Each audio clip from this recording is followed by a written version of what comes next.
A land conquered. That's a powerful phrase. When you hear it, what do you see? A home worn down by the boots of empire?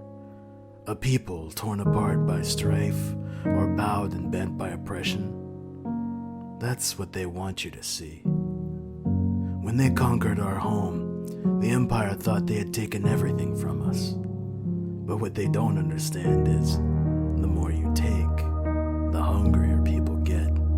And friend, we got hungry.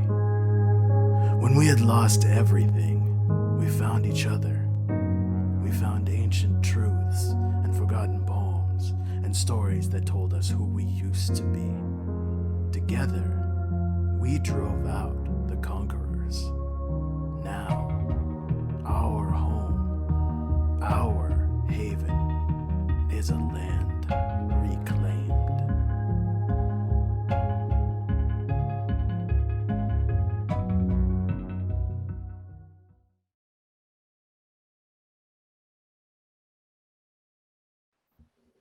Hello and welcome, friends. Thank you all for coming and tuning in to tonight's session of Haven, a Land Reclaimed. Hopefully, everyone is hearing the sound coming out of my mouth and microphone and out of your speakers right now.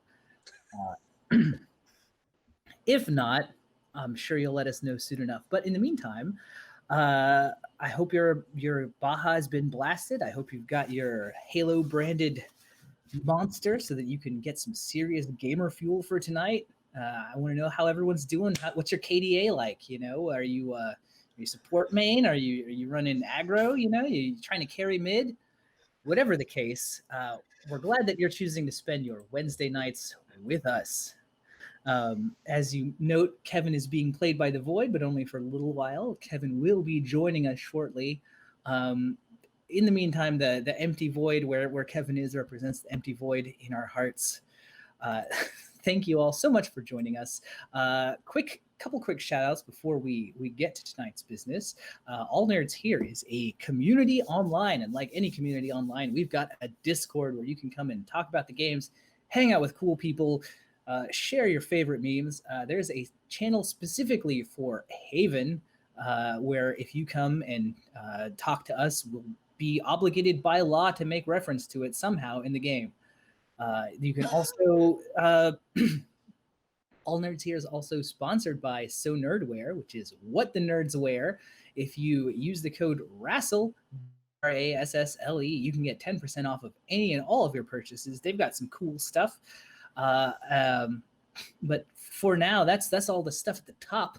Let's talk about Haven. We're playing a game, a sort of modified game of Legacy. Life, or Free from the Yoke, which is itself a hack of Legacy Life Among the Ruins. You can find that at UFO Press on itch.io or ufopress.com. This is by Minerva McJanda and Fyodor Kasatkin. You can find our content warnings for tonight in the chat. And then, of course, the most important bit of bookkeeping before I introduce myself. I guess I'll introduce myself. I'm JR. I'm running this game. I'm the arbiter. You can find me on Twitter. But where you can find the answers to the poll I have been running, which is what is the best fantasy weapon? Gun Spear has won out a narrow victory. Gun Spear. Between Gun Spear, Spear that looks like Axe, and Hammerhead Spear, Gun Spear has reigned supreme. So that will now be influencing tonight's game. So get ready, folks. Get ready. If you had other opinions, of course, as to what the best fantasy weapon is, you could always go and leave a comment on that Twitter thread. But those were the official options. So, I mean, my hands were tied. I didn't make the rules. That's what we had to do. As for the rest of these fine folks who are all playing with us tonight, I will leave them to introduce themselves. But I will tell you their names because I'm going to queue up Simon.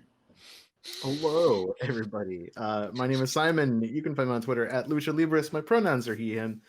And tonight, as I will be for the next several nights, I'll be playing the Newfound Family, which is one of the house playbooks from Legacy, from Free from the Yoke. I'm going to do the same thing that you did. Specifically, we are known as the Woven. That's our fun moniker. Excellent. Next up, we've got Alex. Hi everyone, I'm Alex. I am my pronouns are he, him, and I'm going to be playing Chimali, whose pronouns are she, her, who is one of the Forgers of the Marbled City is the original faction name. I have restyled them, or they have restyled themselves as the Forgers of Unbroken Bonds. Sweet. Following Alex, we've got Rue.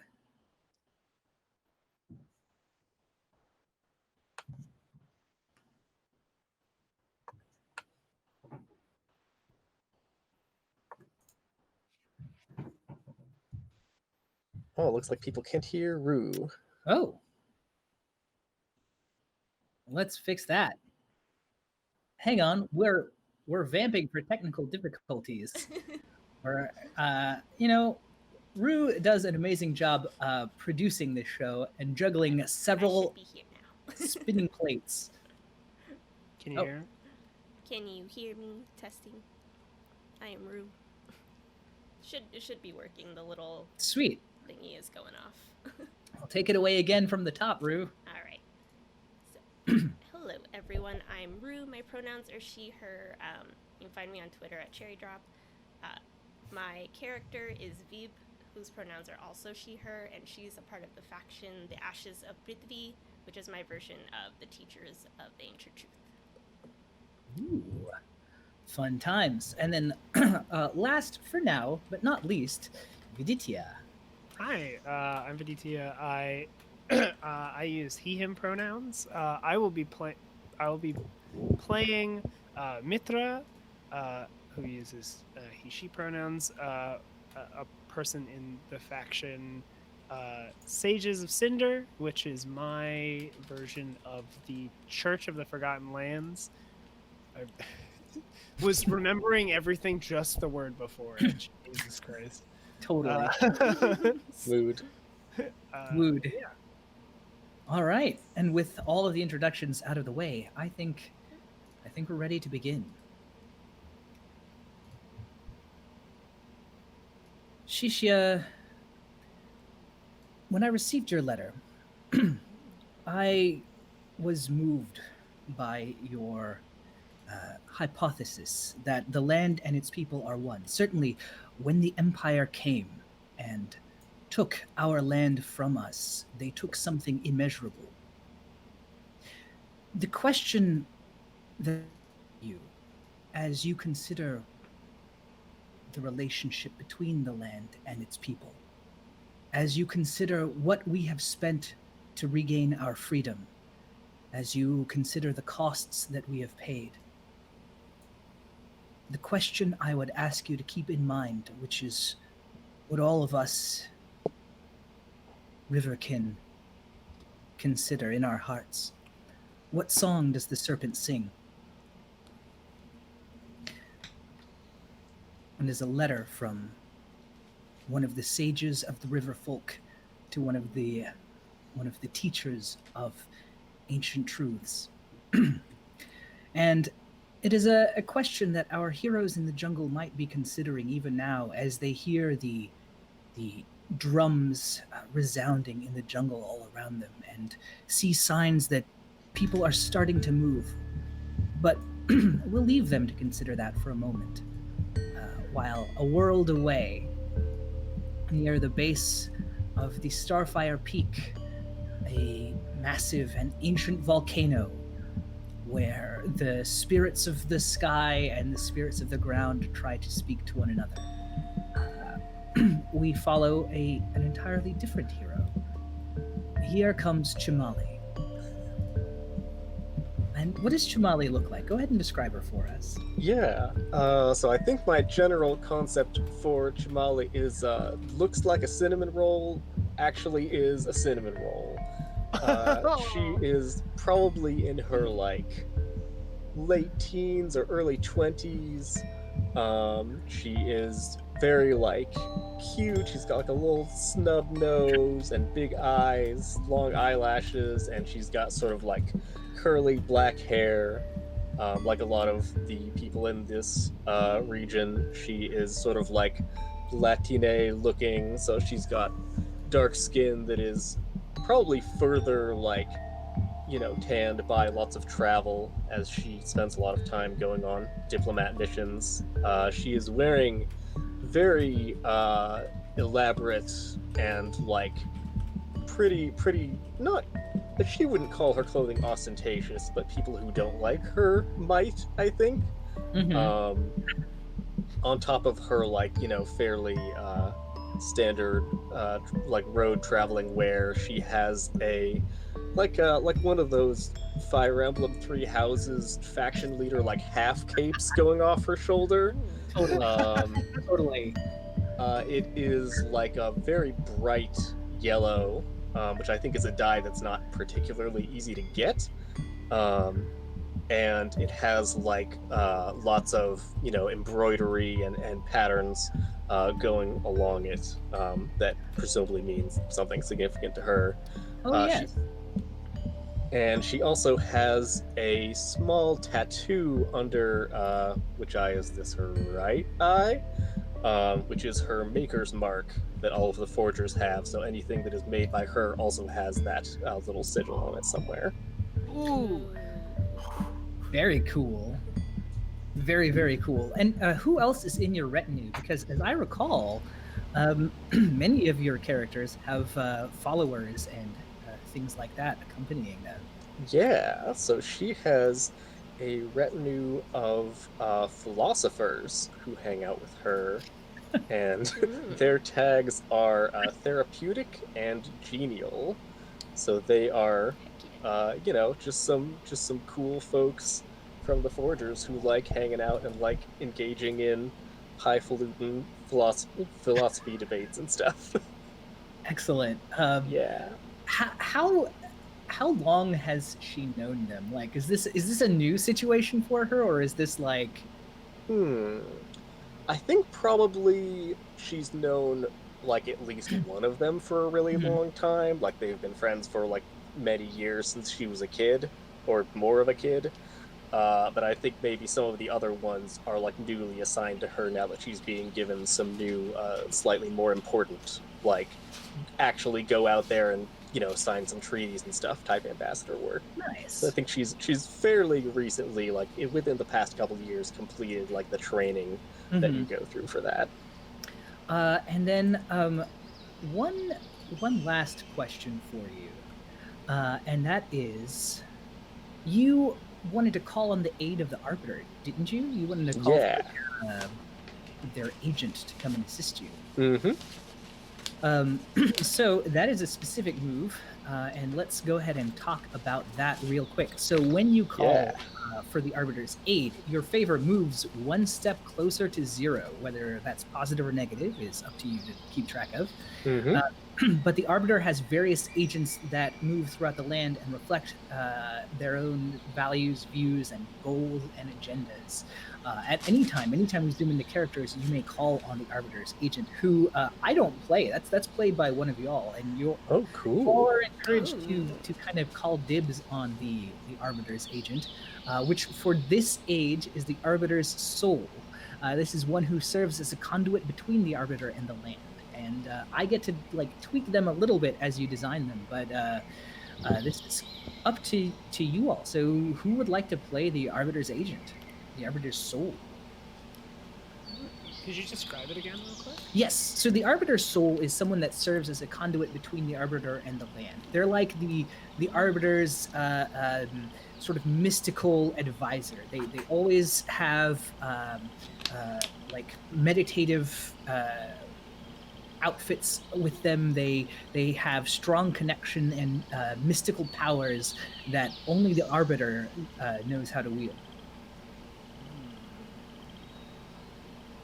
So I'll go ahead and I'll just read their starting gear and their starting stats, and then we can kind of modify them as they go. So their starting stats are Might 0, Bravery 1, Cunning -1, and Lore 2.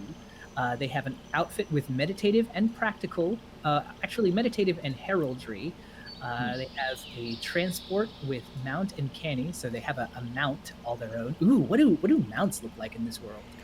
Ooh, that's a good you question. I feel like- dinosaurs. Dinosaurs? Let's say cool, like feathered dinosaurs, right? Like Sick. Hell yes. I think that the Arbiter's soul rides a brilliantly like rainbow plumed raptor with feathers like Fuck yeah. long plumes extending from their claws and like one of the big feathered tails, and it's got like a an ornamental frill around it that's maybe woven of gold and jade. This is so good. That's very good. I had to take a step back. Yeah, because Yeah. definitely we the forgers have like heavy wagons that they need pulled, and clearly those are getting pulled by like ankylosaurs now. Oh hell yes. Oh I yeah. love it. Totally. Fuck yeah. Good. This is role-playing games are good, everyone. And their main ability is a move called the Land's Whispers, which is when you immerse yourself in the land, which is you can do by swimming in the ocean, burying yourself alive, losing yourself in the forest, etc. On a hit, the land sends you a vision laced in metaphor, telling you who poses the biggest threat to the Arbiter and who would be willing to lend you aid. On a 10+, a creature of the land follows you as you leave your seclusion, and you can ask it to do one thing for you, and it will comply as best as it can. So they're kind of like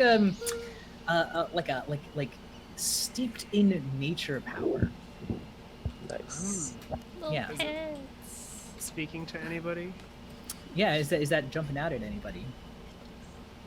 I mean, multiple people can play the Arbiter's agent at different Yes. times, right? Yes. Yeah. Whenever they're Part called of on. world building, like Like a duo. kind of iterating. I I mean, think I'll for do this- All I right. want to Yeah, take the spot. yeah. I'll do it.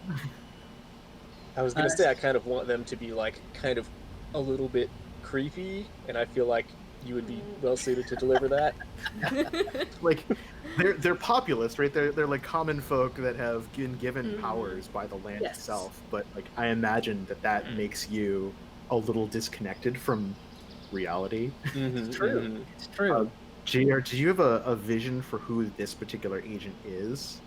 I think that this particular agent was a farmer to begin with. I think that they came from very homespun origins and have sort of been removed from like people and society for at least a couple of years since the Arbiters took power. You know, doing meditation in seclusion, that sort of thing. Cool. Do we have a name? That's up to you, my friends. Oh, Once you name them, it sticks. yeah. Do Arbiter's agents carry a name? Like, do they keep a name from like to relate themselves, or is our Arbiter populous agents like? Oh, yeah. They could just go Yeah, by like their title. Interesting. Yeah, like this is like I am this like, or even just like their occupation when they were, so it'd be like I am farmer, the Arbiter agent. Ooh. Ooh, maybe it's like the if it's the Arbiter's soul, it's like the soul of whatever region they're from. You know. Ooh. Yeah. They don't have a first name. They're not Yeah. Jeff anymore. They're not Jeff. Sorry, Jeff. You Forget don't get Jeff. a name. You're in service to the Arbiters now. You are more yeah. than Jeff. Yeah. Let's say that they're like a ruddy skin, so like from obviously like work, like hands that are still kind of leathery and weathered and well used, but over time has taken on like these aspects of the land. This is the soul of the West. That's where they're from. It's like just I like that. one of the corners of the world. And they have just like gained maybe like those we were talking about, like what are they, the godlike in Pillars of Eternity. Oh yeah. That's kind of like natural phrase, so like maybe there's like some like antlers that are coming out that look like tree branches from the forehead a little bit, and like Yeah. so like short cleft tunic, but then like from their arms, instead of like having like hair, there's like little like wheat strands and stuff that are just like coming, Ooh, Oh, like okay. the way that Yeah, like yeah. a werewolf would have fur or whatever. right. It's like Mhm. There's like Ooh. little like crop like buds. what are their pronouns? I think they Yeah, that feels about right. That feels Yeah. right. All right. So the Soul of the West has joined you. And Simon, as you play the Soul of the West, things to keep in mind. Are they doing this willingly or reluctantly? Have they ever helped with something like this before? And what do they know that's appropriate to this task? And what does the Arbiter expect of them? And I think, it's fairly obvious for this first mission. You're here to make contact with the refugees that live in and around Skyfire Peak. Um, Chimali, as you approach, what you think back, you can kind of still hear the head of your house describing to you your objective and the journey that you are about to embark upon. What's one thing you remember them telling you about Skyfire Peak and the people that are believed to be there? I think it's that the people who are here are like pilgrims from other places who have come like specifically for this gate being erected. Mm. So I think that like it's known that this is going to happen, and they're like, there's just too much, like way more people are coming than we're equipped to deal with, I think. Despite Skyfire Peak being like a major population center, it still like doesn't really have like housing or facilities for like dealing with this big influx of people. I like that. All right. And I think that is evidence. There is a small city that was once maybe a few thousand people, home to a shrine dedicated long, its use long since forgotten since the imperial times. Um, but the ranks of this town have swelled by the tens of thousands. There are masses here as you walk up, and you can the noise of the people talking and calling out, like selling their wares, because it's anywhere there are people, life finds a way to thrive. And so there are people selling fresh food, selling tools, selling uh, many things. And as you approach, the sort of tenor of the general vibe changes, and it becomes selling artifacts. People claim to have things that have been kissed by the Skyfire, and they talk about relics from the spirits themselves. And this is sort of what you get as you make your way through the crowded street and look around. The Soul of the West is riding majestically astride their raptor beside you, and the crowd kind of parts as you arrive. Nice. And I think I am actually pulling up not just with myself, but also with my followers, and we've actually got a little wagon train with us of several caravans that are carrying some supplies for the gate construction. Because one of the things the forgers have is a surplus of lumber. So I think we are going to try and deliver that to the Arbiter as part of this meeting. Excellent. See what they want us to do with it. So once you've arrived, what do you do? I think I will. I pull out like an ornately carved wooden box. It's like a long, sort of thin rectangular box, and like I slide the top off and hand it up to the Arbiter, and it has like a couple of little like offerings and gifts for them. Like there's a little like some sort of like sweet pastry thing, and like a little wooden like block puzzle toy thing, and there is, what's the third thing? We've got a surplus of dyes, so I think there's like a very rare, like bright green dye in a little glass vial. Yeah, the arbiter here who has come out to meet you is a very unassuming person. You wouldn't know. They don't bear the markings of nature or the land as the soul of the West does. But there's something in the way they speak. It's a very wizened, very shriveled old man with a very short cropped white beard and wrinkles that seem to line their face far more than the sprightliness of their body would suggest. Thank you for your honored gifts. Glad to see you arrived without trouble.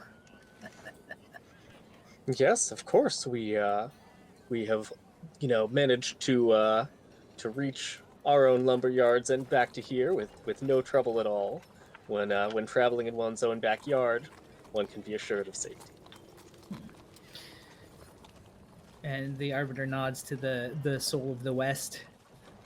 Ah, good. Well, we were beginning to worry about things over here. I'm the last one of us around here, you see. We aren't too welcome in these parts anymore. Oh, I'm sure that's not true, she says diplomatically. You've come just in time. We were wondering whether any of The others? Oh, the other arbiters. You know how it is. Ask 10 people what they think the best way is to run a country, and they'll give you 50 answers. Oh. Now, the true number of arbiters is far more than 10. He taps his head kind of knowingly. But that's none of your concern. What is your concern is the speaker in there. And he gestures broadly back to this teeming mass of people that kind of stretches out into the city, and then this massive mountain that dominates. And as the arbiter points, you swear there's like a little of smoke. Nice. Nice. The speaker, you say? Yep. And that's about all I'm going to say. You're here to solve this problem, not me. I'm on my way out. I've had plenty enough of this place. Well, I'm sure you'll find we have many local delights worth sampling, and now that you're not on the job, of course. I'm sure I'll find my way to a nice fishing village somewhere where I can spend a month or two catching some rainbow trout. Rainbow fantasy trout. Yep. Well, I'm sure they'll be delicious. It's the rainbow fish from Yu-Gi-Oh! I'm sure they will be. You didn't happen to bring any butter, did you? She looks over at one of the philosophers. They're like, oh. Not on hand, but I'm sure we'll have something you can find, in all these lovely stalls around here. Give for some Raptor's milk butter. It's really good once it's about a month or so into being rancid. Raptor? That's when the spoon flavor comes out. I'll have to try that sometime. The hardest part is milking the raptor. That's what I've heard.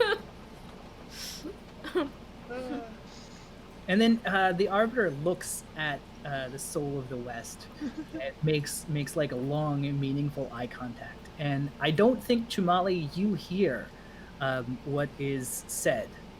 Cool. Yeah. There is great danger here. There is something stirring within. None must know about it. Ensure that it remains a secret. We have sensed this. If you can, ensure that it remains dormant. It will be taken care of. See that it is. You are our soul. The land recognizes your contribution to the collective. Well, he is hoping. And then that moment passes, and it's like it's a long moment, but not an awkward moment. And the arbiter here kind of takes your gifts and with less like grace and dignity than like everyone would expect from one of the arbiters, kind of like shoves them into a sack and kind of starts wandering off. And then as he wanders off, you can kind of see the others that are moving, that are like the arbiter's secret bodyguards and stuff like that. It seems there's more than just the arbiter's soul out in these parts. Nice. So I think, where are we? Are we like in a tent or a pavilion or something? No, you're like on the main plaza. The arbiter kind of came to meet with y'all in the streets.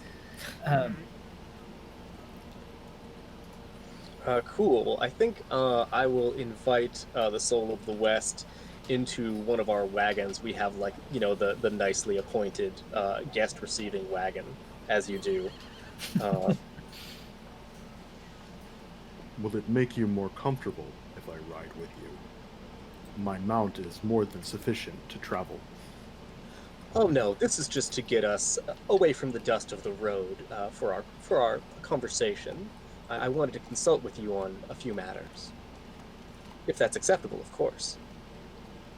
The land permits it. Excellent. This way, please.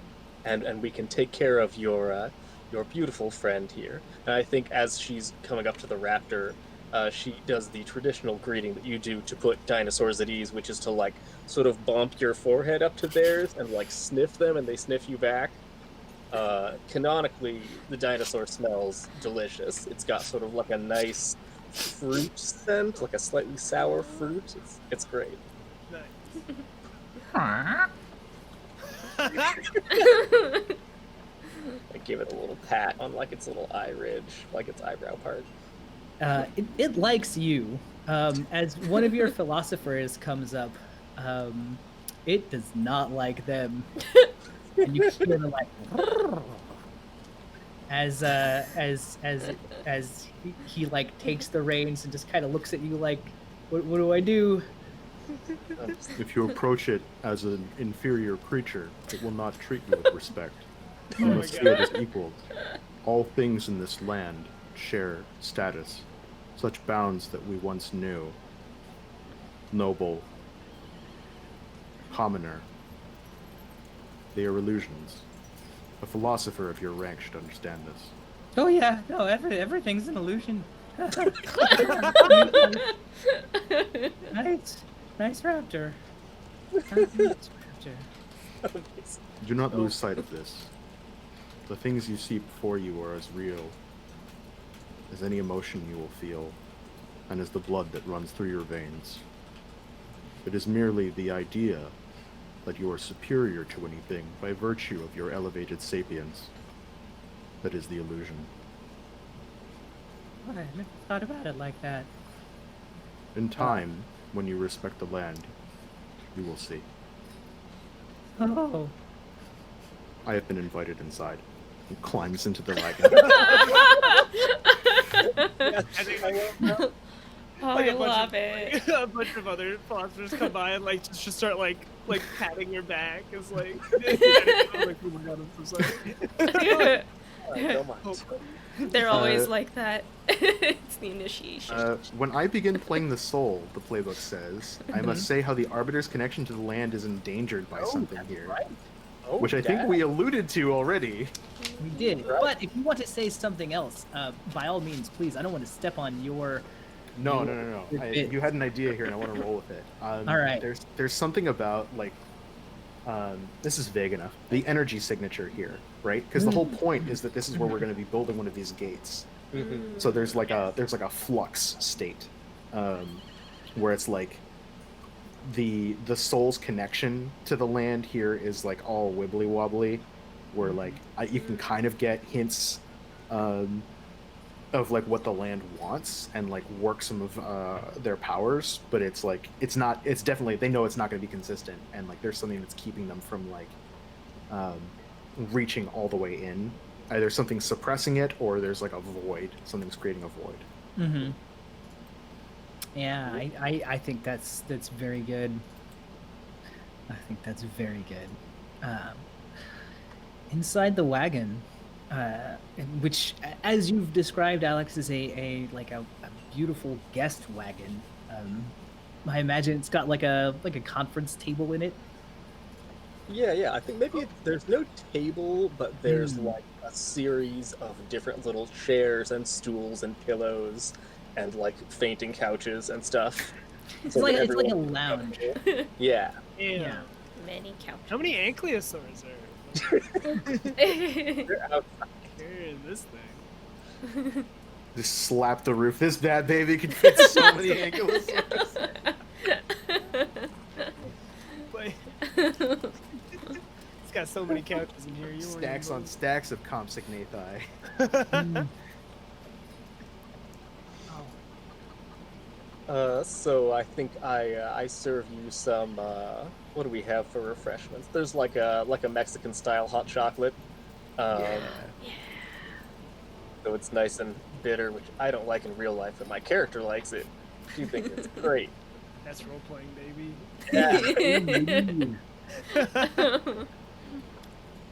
And I think it's decently cool in the wagon. It's well insulated or something, so we're not like giving you a hot drink while it's also hot outside. Mm-hmm. After we've gotten situated, I'm just on a chaise lounge right now. I'm just on a regular sitting thing. Chimali says, I wanted to consult you to try and find the land's wisdom. There is a matter that has come to my attention. There are great need for people to help with this great work, and I have been informed by the Tempered Monarch that it is our utmost priority to help with this construction. Naturally, of course, as we are the best at constructing. This donation of our lumber from our yards will doubtless help to speed the construction of the gate here, and we would like to aid in absolutely any way we can. We are your instrument, and we want to make sure that we are wielded as effectively as possible.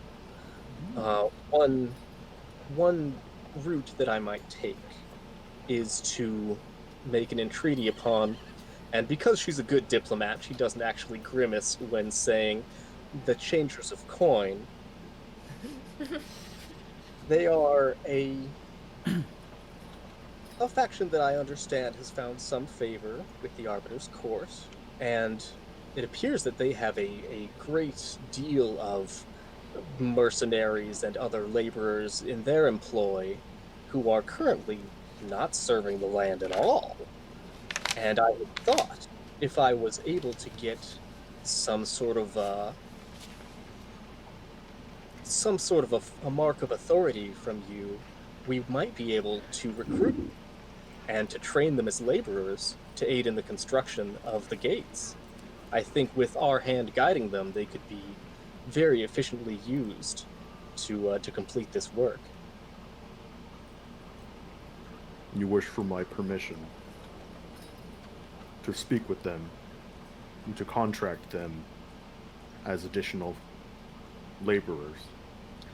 Well, more so than permission, it seems that if I go there and speak with them, my words would only carry the weight that they carry as a representative of the foragers, which is not inconsiderable. But if there were any way you could place more weight behind them. I see. You have not fostered nor grown the connection. You fear that they will fall on unwilling ears. I see. That's true. Very perceptive. Creating this connection is within my power and my authority.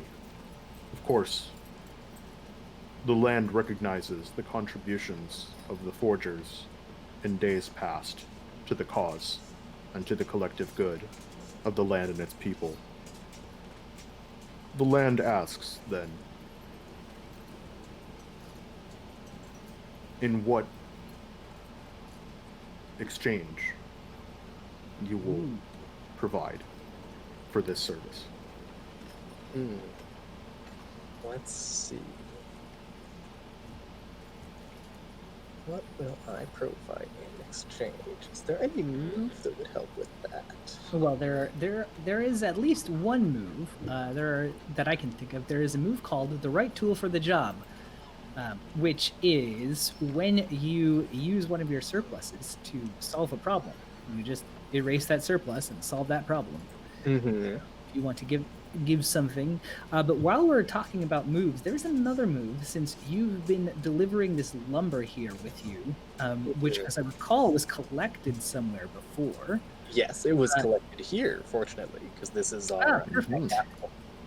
So you can in fact, if you want to deliver it to the Arbiter, you can trigger paying your dues as well. I would love to. All right. So I think also you could try and find common ground with the Arbiter's agent. yes, Yeah. that's the character move that would be at play here. Sweet. So looking at pay your dues, when you deliver the Arbiter one of the surpluses they need for their project, increase the project's tracker by 1 and gain 1 favor. I would love to. There you go. Erase my surplus of lumber and get 1 favor. In combo with meeting with the Arbiter's agent, which bumped me up to 0, I am now all the way to 1. Hey, look at that.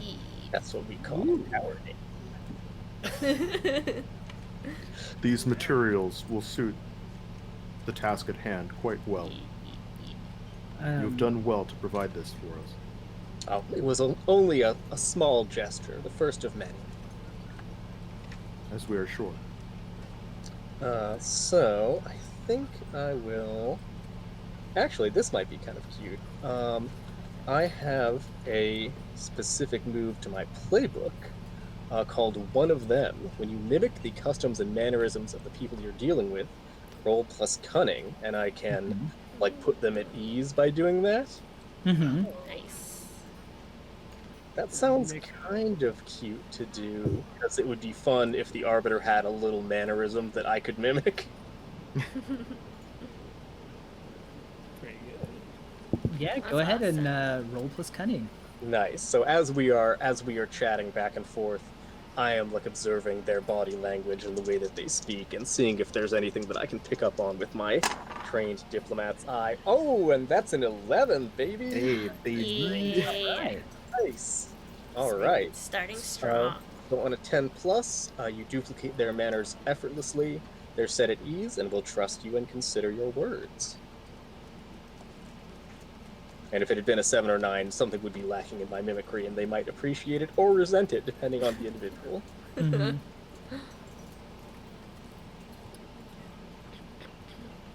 So what's the mannerism that I'm duplicating? I was about to ask you that.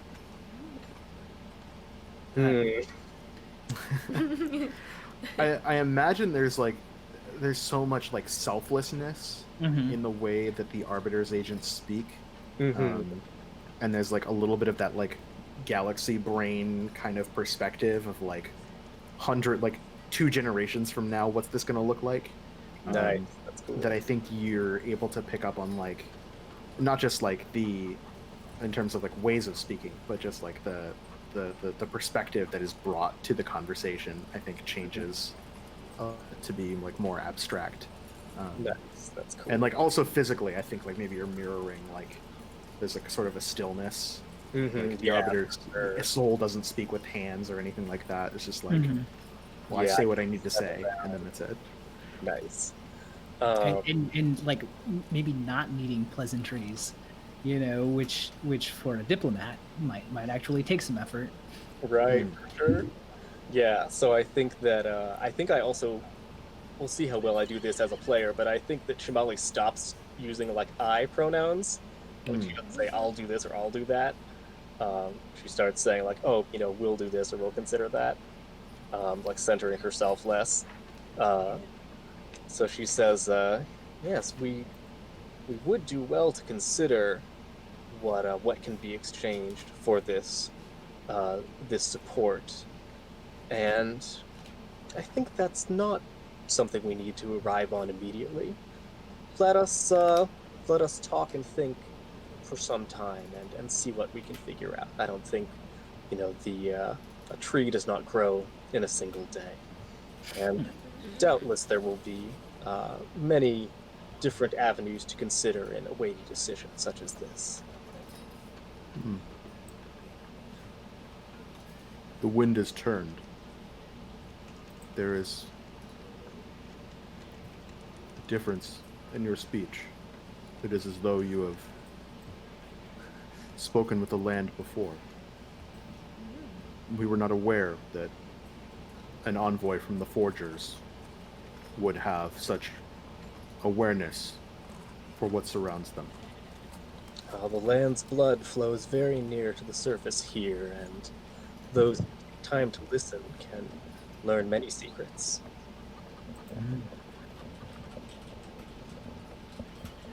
You are interesting to us. We will consider your offer, and you are correct. There is much time when there is not a disturbance to be addressed. Ambassador Chimali, honored soul, we have finished offloading the lumber. Says the philosopher, who peeks his head in. You can definitely see 2 scratch marks just across. Oh no! Not bad, but just enough to let Oh, you got told. Yeah. So she looks over, and I think usually she would smile and be very encouraging, but she's still kind of in this mindset, and she says, "That's excellent. Well, I am sure." No, she doesn't say I. She says, "There will be ample opportunity for you to practice your healing arts on these new affectations you've gained." The land gives. You will see that such lumber has been adequately replaced.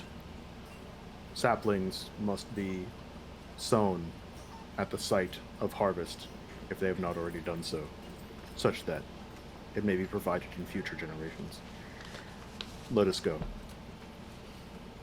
Nice. Alright, I think that's all I've got. Is that our scene? I think so. I want to give one last image as the 2 of you exit the Talkin' wagon. You see the enormity of this elemental gateway. It is a massive stone half ring. I think it's kind of asymmetrically not finished. But you can see where in the past it had been a just truly at least 6-7 stories tall kind of an edifice. It is made of weathered stone, gray and cracked and overgrown with the lush vines that thrive here on the ash-enriched soil on the slopes of Skyfire Peak. You can see where the laborers here from the Arbiters have done their best to clear things away, and how the lumber is kind of reinforcing scaffolding that's used. In the background, there's a broken chunk of stone that obviously looks like it was from this ring, long since, and you can see where it's displaced things over the centuries, but lots has grown up around it.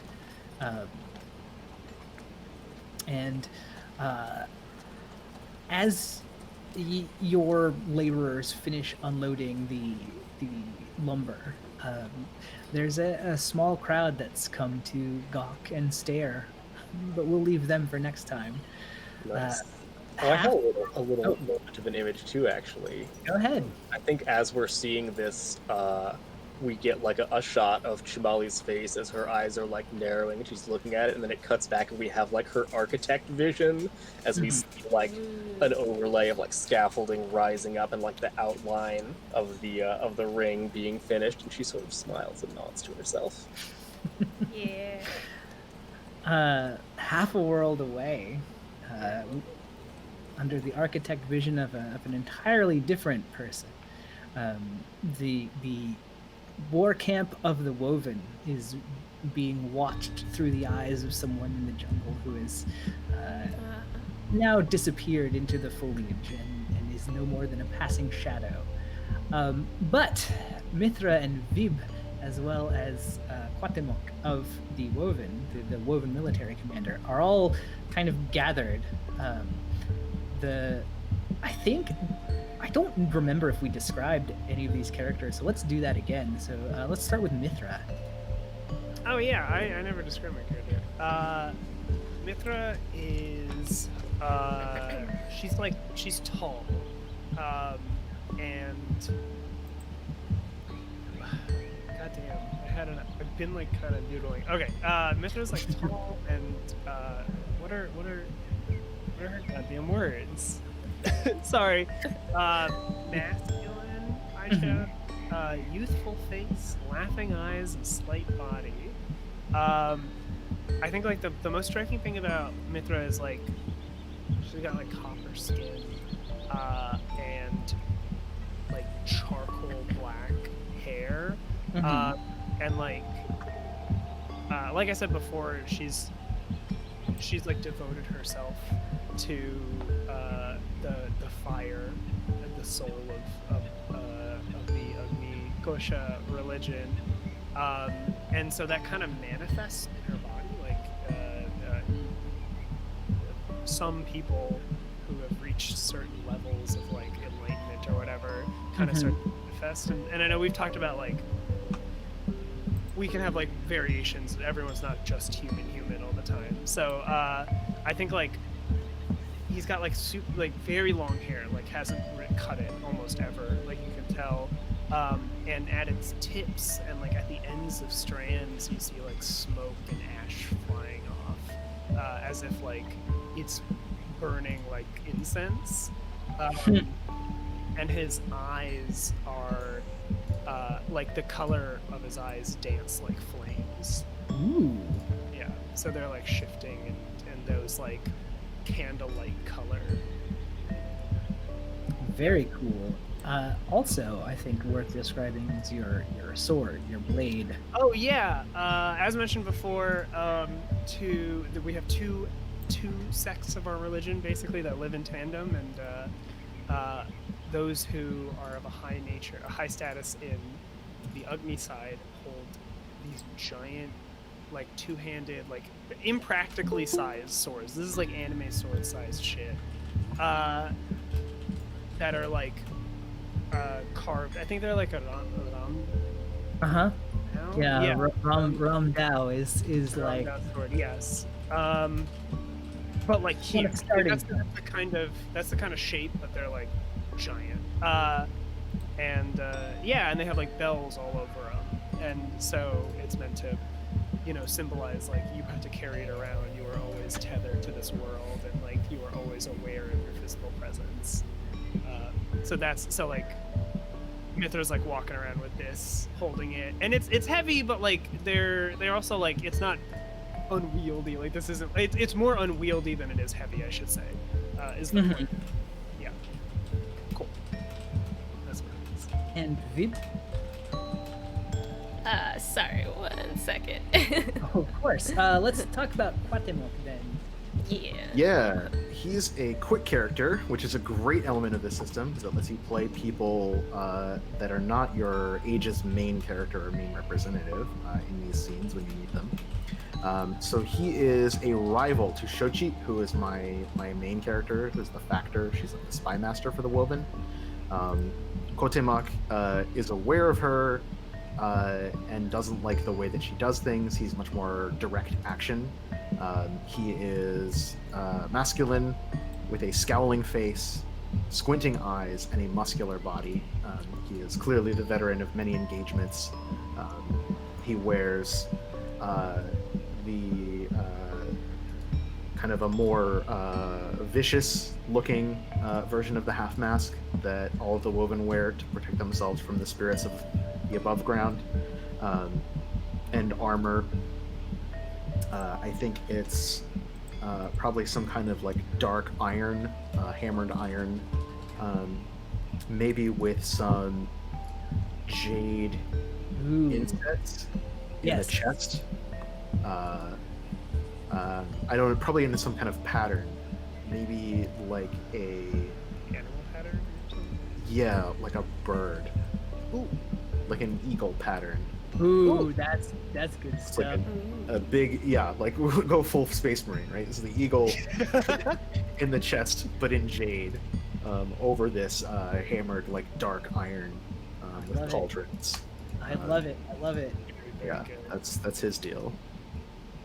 Ooh, eagles and snakes. That's very appropriate considering that it is Latinx Heritage Month.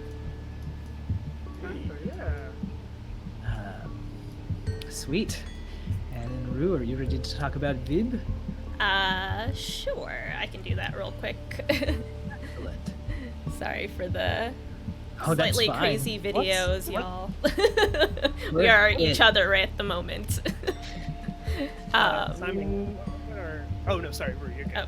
Oh, okay.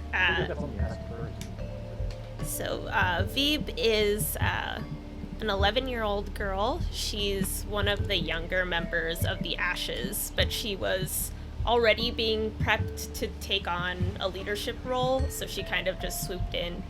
She's always been kind of ready for that position, so she kind of swooped in and got elected as one of the council members, one of 3 council members, and she's a scout, so she's got kind of like a smaller, kind of compact body to.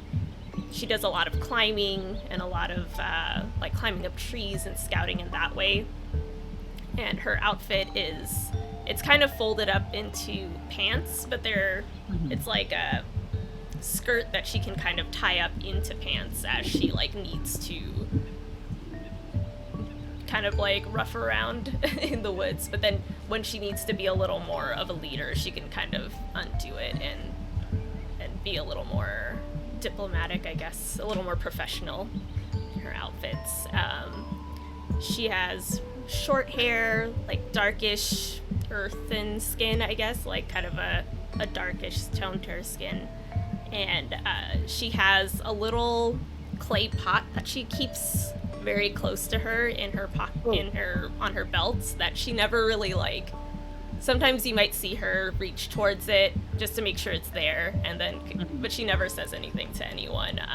Mitra would have seen it though at one point when they had an adventure together where she dipped into it and pulled out what looked like kind of grayish dirt or something and used that to do a very quick ritual when there was just a lot of talk going on in that particular adventure. Yeah. Just a lot of chatting, and she had to just, call down some lightning to to cover their tracks a little bit. Well,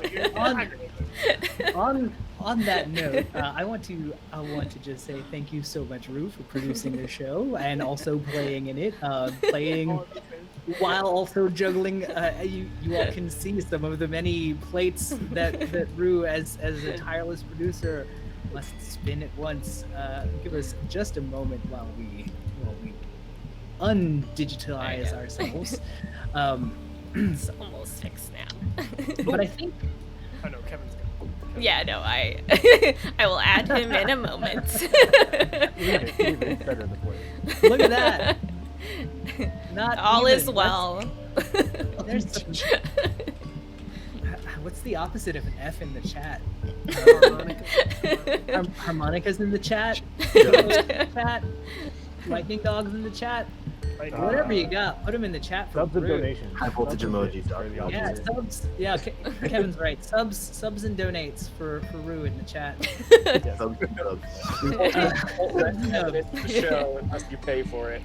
It's true. Appreciate me Uh, and money. Crunchyroll subscriptions. Oh, jeez. So, Puts a you have you all hear the sound, the relentless sound of the drums that are growing, and I don't know, have you heard the River Ken's drums before as they summon their fleet? I would imagine so. Mithra Yeah. definitely would have, but I kind of, if I remember the river folk at all, they're probably not, what's the word I'm looking for? How do I say this tactfully? We've just- probably heard it a lot. We've probably, the land is probably very familiar with the river folks arriving. Excuse me. That's your history, right? Yeah, yeah. But we deny it. Yeah. Drums? What do you mean? We, Well, then- we fucking admitting to the crime is the first mistake. Never talk to cops. Don't Yeah. say shit. Yeah. But I don't you all do recognize that then these are the drums of the River Ken, although they sound less rhythmic and somehow more menacing I think, like, if I or remember correctly, aggressive. last session, like, it ended, Mithra came in, like, very hot. Was all like, hey, there's problems going on in camp, and then, like, like ready to start, like, demanding. And then, like, as the drums start playing, she, like, stops immediately. She just is like, okay, there's something else here. Yes, that is exactly where we left off, with Wynn arriving on a riverboat, or just about to. What do you all do? I think if Mitra and I'm sorry, could you pronounce your character's name again, Simon? Kortemak. Kotemak. If they were to look over at where Veep was, she no longer is there. They would see just like the tent. She doesn't even go through the door. She's like popped under out of the tent, so you just see the tent flapping back down, and she is gone. Already up a tree somewhere. Yeah, she's up a tree somewhere. Are you? So what are you attempting to do by climbing up a tree somewhere? Are you like getting out of the area, or like? She's trying to assess the situation. I don't know if this move would work because it seems like we are already known as being here. But if I can use her move, know your adversary, where when you have the time and a vantage point to study your foe unobserved, I can gain hold equal to my bravery. Sadly, in this case, you don't have the time nor the advantage to observe them unseen. I think you could maybe take some moves to kind of get yourself there, but for now. Got it. I think in that case, she's still gonna go up the tree, and she knows Win, so I think she'll be up there knowing full well that they would assume that she is there and would probably like be looking for it, and she'll go up anyway. All right, that sounds good to me. It's strange from your treetop vantage. You don't really see them there. You can see like evidence that things are moving in the jungle. Like you can see where birds are taking off from copses of tall trees, but as for like the individual movements, it's hard to really say what's happening. Just that the drums are getting louder. How about the rest of you? Mithra like turns over to Kotemak and is like, "Did you ask for company? Is this your doing in some way?" Right. You think I'm gonna invite a diplomat out to my camp and immediately set an ambush and tell them that I'm coming with drums? No. This is a statement. Uh, River snakes. uh. I think like Mithra like kind of does it, like lets you say that, and then it goes, well, I mean, you know.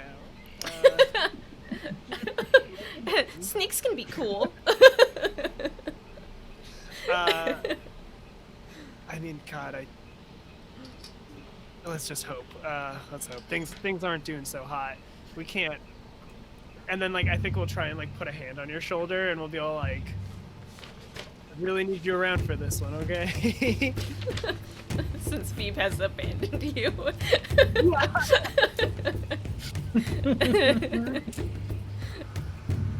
Diplomat, priest, or no. You put a hand on me again, you'll lose it. Ooh. I love this. I want this camp secure. Close everything up. Nobody in, nobody out. I want scouts up in those trees. Find out what those snakes are doing. I want archers, sight lines, fires. Keep your eyes open. A few of your trusty soldiers and adjutants kind of snap into action with the precision of the Woven. What is the Woven's military like? Are they like it feels like Quatimok definitely has his troops disciplined, and is a big believer in order and drill and all that stuff. Is that typical for what the Woven forces are? He does for sure. I think there are definitely some military leaders that are in similar vibes, but overall, I think the Woven have it is known they have the weakest military. I think below, certainly below the River folk, who are objectively, I think, the hardest fighters in Haven. Right. But certainly stronger militarily than the Ashes. That's probably true. Yeah, because there's so few of you, and you're all scholars. I don't think you fight hard, but you don't have troops to bear per se. And the Woven have troops. They have bodies. So I think at this point, there are people who have learned fighting arts from the various cultures that make up the Woven, and who have taught it to other people. And so they have numbers. They don't always have the discipline. I think mostly what we do is some of the fighting styles we used to learn, which is fighting kind of more dispersed. We're more like skirmishers. So shields. Let's just go right into the Triple Alliance, right? Shield, Makwawi, the club with the obsidian tip, which I think is getting phased out because it's just not practical anymore. Right. There's plenty of obsidian, but the Empire fought harder with worse weapons. We have to learn in case they come back. We know that this is something we should work on, but shield and then a club which can double as a sword. Or spears or bows, and so they'll kind of fan out to give people room to actually swing, backed up with archers. So it's real hit and run, get in. If we don't kill them first, we pull back and let the archers cover our retreat, and then there's spear people behind them who are able to kind of brace while the skirmishers rearm. Totally. So that, I think that kind of vibe is how the camp is fluttering right now. Where those shield bearers are up in the front, the spears behind, the archers are kind of getting ready to take those sight lines. Cool. Very cool. I think I want to check in with Wynn. What are you doing? You're sort of making your way towards this encampment. I think we said last time Wynn is on the prow or the front. The front butt of the boat. Yeah. Is where Yeah. you are. The front butt. He's on the front of his boat. And it's like this is like a I imagine they're like Southeast Asian inspired. They're like junk ships. They're like long, narrow. They've got these like sort of bat wing type sails, and he's standing on like sort of the front on top of. Aditya, what the fuck is it called? Like, what's the crab on our Sea of Thieves ship called? Like, what's that piece of the ship called? Fuck. Figurehead? Figurehead? Figurehead? Yeah. Yeah, Yeah. he's standing on the figurehead of the ship, and the figurehead is like a Damn. it's like an elegantly carved deer out of like deep red wood, like red lacquered wood. But this deer, it has like these huge, scary fucking fangs coming out. Hell This yeah. is the figure of like a sort of an Asian water deer. I can't remember what they're called in Vietnamese, and like that's the name of the ship. It's the water deer, and or the vampire deer. And he's standing on it, and he just like he's sort of like chewing the cud, and he spits, and like we see like some what he spits is like really deep red, and like it's meant to like look like blood, but he ends up like sort of reaching his mouth and pulling out this wad of chewed up material, and this is betel nut, which is like a Southeast Asian narcotic. And if we would have seen in that sort of meeting scene before, like his teeth are all like really dark red. Which like I'm gonna take some authority and say like we don't necessarily adhere to like modern beauty standards. And it's not like considered an ugly thing, it's just a thing. Right. I like that. But it's clearly a symbol that like this dude uses fucking drugs a lot. And he's standing there and he's like he's just doing the whole fucking the captain bullshit. Like you arrive on the front of your ship and he's not helping, he's not giving any orders. Like his first mate is clearly giving all the orders on the ship. He's just like there like looking out over this camp that they're approaching, and like he's got a couple of ships like following. What's the first thing that strikes you, both about this camp and about the drums? The camp both is disappointing, more and less disappointing than expected. It's not as organized as he expected in the military camp, but there's a lot more.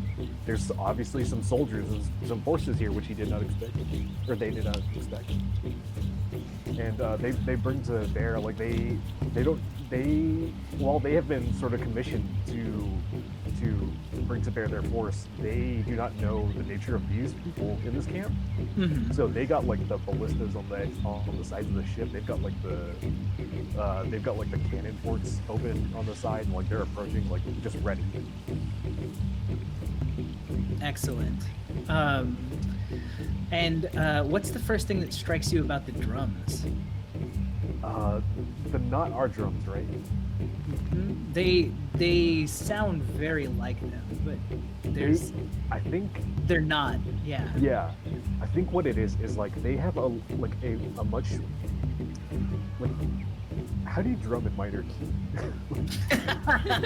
I think it's clearly like the sound of like whatever material those drums are made of are different than the bronze drums. Yeah, no, you can of tune some drums to different kind of tones. Yeah. It's definitely like a much more eerie tone. It's much more. It's either a result of like just what materials they made them available, or like they designed them to be that way. But clearly, it gives off a different vibe, like you were saying earlier. And when they would notice this, and like they would sort of be very sort of keen on that, looking like clearly those aren't like Wynn doesn't see any of the river folk in this camp, so he's like looking up to like the brush in the jungle and like up in the hills and things like that. All right. And Vib, you have a move you want to do here. Yeah, so I think once the Woven's forces started mobilizing and she saw the scouts start moving, she just started giving orders. Like, she's already just like motioning people to go places. I don't know which one exactly applies, whether it's call for aid or find common ground. I feel like either of those could work. What are you trying to accomplish, I guess, is what term is this? I guess she's trying to help them by like directing them where to go. Like, I think she just takes like a second to see what they're doing and then is like, oh, they need someone to tell them. That's what she. That's the assumption she's making. Is that That's the assumption that she's making, which might actually be true. Do you have influence over the woven? I do not. We lost all our influence. Good times. Good times. I don't think it's a movie yet. I don't think it's a movie yet either. I think that's just part of it. It's just then. good fiction. Yeah, it's just good fiction. Not everything has to be a move.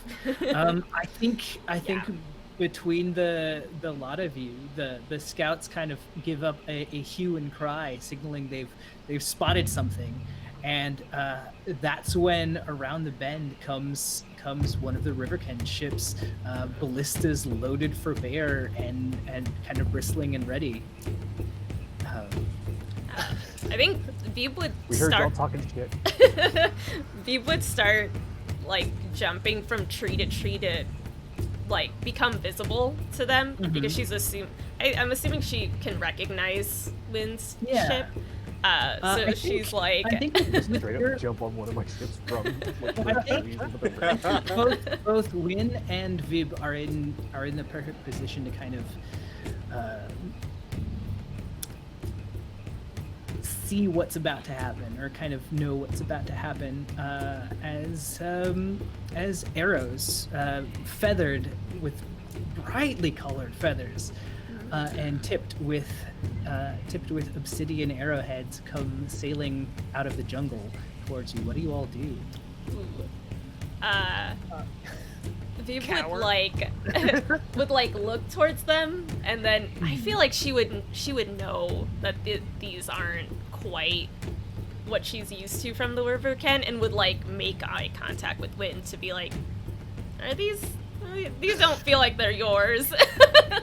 Wynn will just shout, "Get down, stupid!" She does a rude gesture and then starts to get down.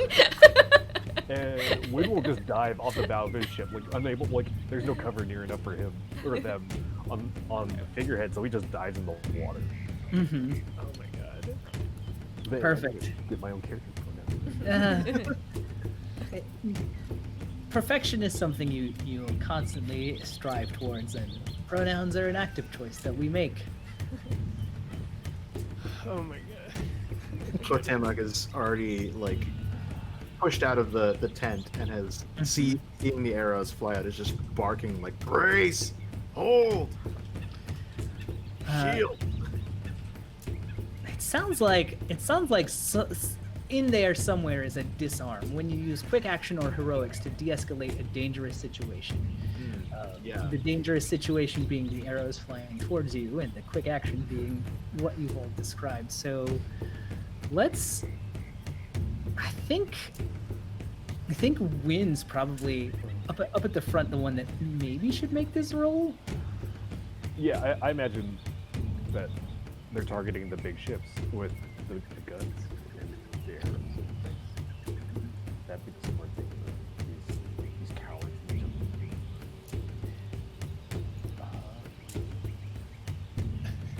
So, do this thing that I'm supposed to do. Just keep talking through it while I scroll. Yeah, you just roll Yeah. plus bravery is what you want to do. Thank you.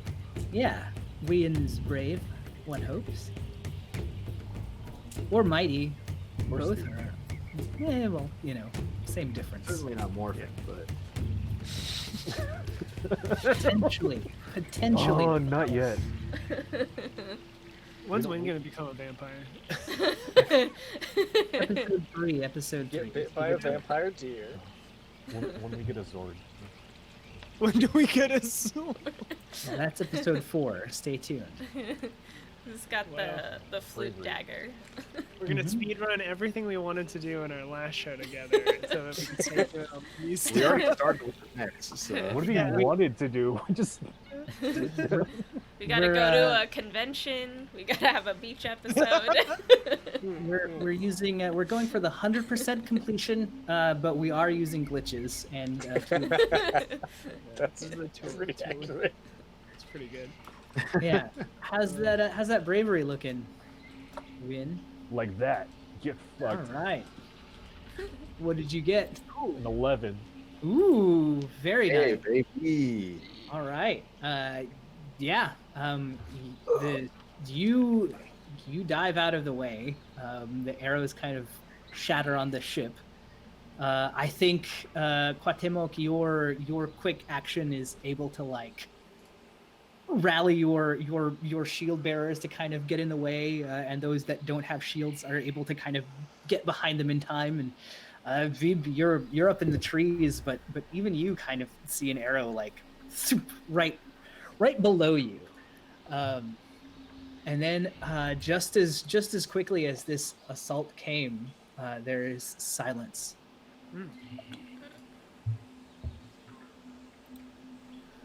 I like you see Mithra like peer out from Mhm. the tent. Beep is gonna You, try to get you to be like, "Get back in there." Like he like peers out more and more as like you can kind of tell she's like very curious. Oh, and I think Mithra would be able to feel the tension in the air. This isn't the silence of a danger that has passed, but rather it's the like patient silent predator that knows their prey is spooked.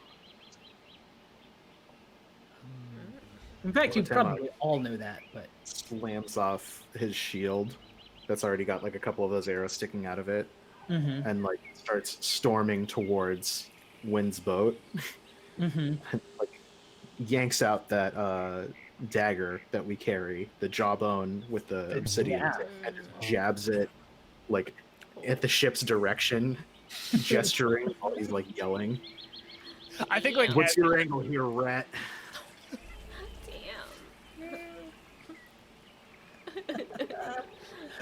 I think like as that starts to happen, and Mithra's gonna like scramble out and be like, "Uh oh."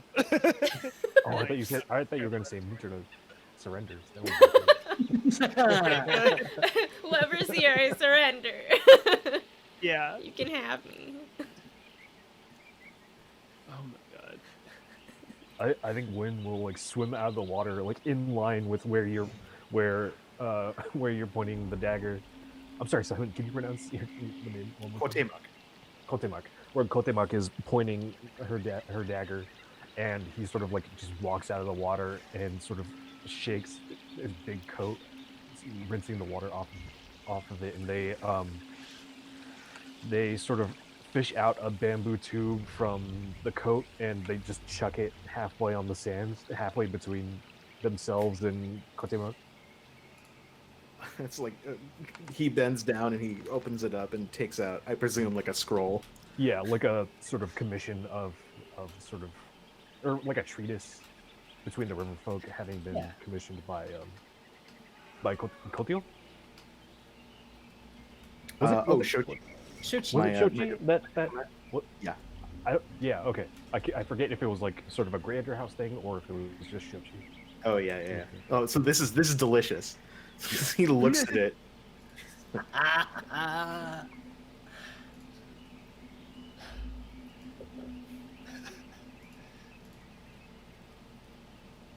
I should gut you where you stand right now. Bitch thinks she can send whoever she wants out to my post. All right, water rat. It looks like you and me are in it for the long haul, so we might as well get along. Jams the knife into his belt. This is what getting along is like. We're gonna have a good time. Trust is earned. You don't have to trust me. Good. We just gotta We'll fight get along. together. Let me show you around. I think as you turn around to Mithra, like reaching you at the shore. You always let them get that close? Oh my god. and Wynn is like gesturing like at the jungle where like the arrows came from. Not from. I don't think they even take notice of Mitra yet. Oh. They're still We've been very trying to- very focused on Conveniently telegraphed their position to, or conveniently let us know where they were. for now. It's been a while since I've heard river drums, but I still remember the war songs. Those weren't ours. Those are something else. Ah, right. Free radicals, of course. Huh? Some kind of schism going on between the ranks. Mitra, try and keep up. Ooh. Should probably get that fixed, man. What's up? You're one to talk. I got nothing to lose anymore. I think I like jog up next to you as we're walking back to camp. How's it going? Here to save your ass. Mm-hmm. Thanks. You hear about what's going on over here? I didn't really think. Yeah, and then I kind of like again, or I'm like about to slap. Kotemuk's back, and then I like kind of recoil. As I'm like, you know, we got some He mighty. looks at you while you're doing it. I'm like, Wynn's Like like, do it. jawbone dagger. Wynn still is the in Jack hand. Nicholson. He's like, do it. Do it. Oh my god. You know, we got some grisly deaths happening. You think your spears are gonna be much more help than his stuff? Oh, we can go. No. No. You sure? Yeah. You sure, kid? Okay. You just got here. Have some tea. what do you know about these insurgents, if that's what they are? They're not ours. They're. Did we come up with a name for like the other nation? Oh yeah, it's split. Are you gonna No, play we- the other nation? we did not. Do it live. Yeah, let's do it live. Hang on. I got this. All right, he's Mm. got this. I trust you. They're your people after all. Uh huh. While Wynn thinks of the name, Vib, what are you doing? I was trying to see if there Because was. you were kind of away from everyone, up in the Yeah. trees. I feel like from where she is, she can see the three of them kind of together, but at the moment isn't. Like she thought about joining, but she really wants to get a sense of where this other group is. So I think she's gonna Yeah. try to figure So- that out. But I don't know if I've got Do anything I you? can do. Well, do you let anyone know that you're leaving? That's my question. Ooh. They've got their own problems right now. Actually, yeah, I had an idea for something, so I'll use it here. She like pulls off some bark off of the tree and just like carves like a really quick little note, like, what would she say? Finding them or something, and then just like throws it. I think she's throwing it to get it to win, but I feel like it accidentally hits Mitra instead. That feels good. Maybe And she like maybe, sees it. She's like, "Ah, dang, it wasn't supposed to go to her." Whatever. Yeah. Go ahead and let's say you've got the time for now. Let's see. Gain.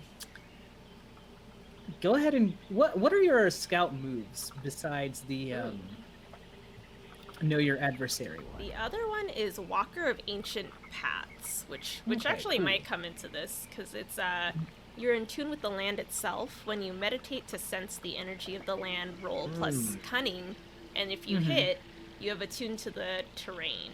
Then you can enact a ritual in the area, rolling bravery instead of lore, and it'll give me a rough outline of the major landmarks in the vicinity, including any potential threats. Very cool. Ain't that Yeah, that's some good stuff. Yeah. I think you can definitely gain hold equal to your bravery. I think you've got time. We'll talk about what you see in a moment. Do you want to also try and meditate? Yeah, let's see if she can get any more information. All right. And while you start rolling, because I think this is what we'll talk about some of the things you notice in your observation. Because I think you're like Vib is a scout. She's very stealthy and skilled. This is the teacher's, towards the teacher's sacred space. So I think you catch sight of some of these soldiers moving, and that's how they move. You've seen soldiers move, and these ones are disciplined guerrillas, but disciplined just the same, and they're wearing cloaks of jungle leaves and bird feathers that match this foliage. They're disguised, and they're not crude disguises either. I think you kind of get the sense that they're not like encircling you, but kind of leaving scouts to watch you even as you're watching them. I think that's the other thing you know about them. And then how's that cunning roll coming? Not great. What you got? Got a 3. So. Oh, you got a 3. Because I do not have All any plus cunning. It stacked my bravery stat, and she has nothing else. Yep. And you sort of left everyone, so I don't know that calling for aid might help here. Was that little yeah. Yeah, she decided to do this on her own, and it is. She's like, well, okay, I'm here now. I think you start meditating, and I think you feel the land for a moment, but something feels wrong. Something feels almost like when you see a wounded animal. You feel that kind of like pain. It's almost like the land itself is laboring to breathe, and I think that kind of draws you in, and you don't notice you don't at first notice the figures that are surrounding you now with bows notched. Oh, God. And arrows at your neck. And let's cut back to camp. Win, you were answering a question. Yeah, like we received word from some of our scouts a while back that some Hua were spotted in this area, and I think when Kotama may make that comment about the ankle biter, like Win will like pull out the axe and like be like, "Hey, you watch yourself. You don't talk about them. You don't talk about them that way." Oh. It's a kid. I don't want kids in my camp. Dangerous place. Can't believe they let him run a whole country, or at least a faction of people. That kid has more wits in their little finger than your entire lineage has ever had. Oh my God. Hey, yo. Okay. Chipmunk's chest puffed up. He's like pushing the eagle like right out. I think He, do like the classic, like, are you about to like bite each other's heads off or make out? Like, that's when like Mithra kind of like pushes you both, or like gets in between you both and goes like, "All right, the flames in you are running a little hot right now. Okay, maybe we need to simmer those down a little bit. How about let's go in the tent. Let's we don't need this. Okay." I'll go. Should I go look for Veep? Like, what's up? All right. If the kid wants to be taken seriously as a power, then yeah, the kid should be here to talk about tactics, whatever an 11-year-old can understand about that. He barks over it like a poor hapless spearman. You see where the kid went? The spearman's like, Oh. In the treetops, sir.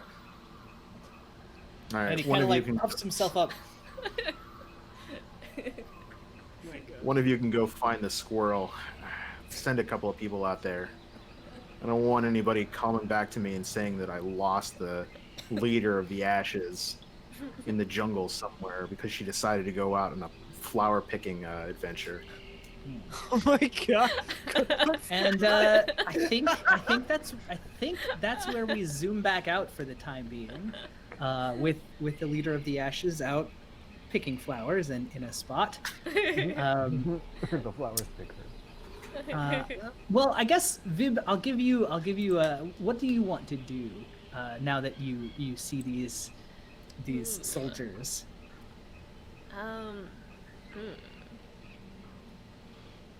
I wonder if I can just have her prep using one of my Know Your Adversary. You said I mean- I was able to use the holds for that? Yeah, you can totally use your holds. Cool. You've got your bravery. Yeah, she's got 3, so she can do all sorts of things. Mm-hmm. I think she's gonna try to identify what she needs to do to take them down. Or just, Okay. I think, primarily, like, taking down either the leader or, like, whoever she sees is, like, kind of the biggest threat out of the group. Okay.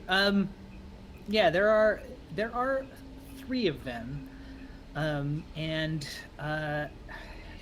you can spot, like, you can tell. You're a scout. You've seen how people act before. You're 11, but you know people. I think you can kind of tell which one is the leader pretty easily. And I think in order to take these people down, what you need to do is prove that you're a threat, or that you're worth them not messing with right now. In that case, I think she's gonna... Let me think. Fiercely assault. Yeah, Yeah. I mean that's one option. That's what I was thinking, is that she's just gonna pull out her bow and try to hit whoever she identifies as, like, this is the one that you all are listening to, so they're going down. All right. Sounds like a Someone bow with the biggest fight. hat. Fiercely assault. Let's go ahead and when you fiercely when you fiercely assault someone, roll plus might. Oh, Who would boy. have thought that Veeb would be the first character in this game to get in a fight? Yeah. That was a 50-50 chance, I feel like. It was even odds. Oh my god. But see, no Anyone- one wants to fight win. Yeah. I'll fight win. Y'all could have made quick characters to fight though. They who dares win. Exactly. So yeah, when you fiercely assault, you roll plus might. How did you do? Slightly better. All right. Got a 7. I don't On a know se- what okay. that Okay, that's does. So Okay, there we go. on a hit, you've achieved your goal. They're wounded, bound, or fleeing, and your goal here is to kind of drive them off. But on a 7 to 9, Yeah. you choose 1, and the GM chooses 2 from the we have our Okay. respective lists. So you've got your avenue of escape is clear. You inflict savage, terrifying harm and frighten your foes. You scavenge a useful piece of gear in the aftermath, or you learn something useful, ask a question, and get fleeing advantage. And then I will pick from my list, which is something or someone important to you is harmed. Others will come after you. You take harm appropriate to the enemy, and the situation is destabilized and chaos will follow. So which one are you picking? Ooh. 2 of those are really cool, actually. Mm-hmm. I would... Let's see. They all have obvious benefits. Yeah.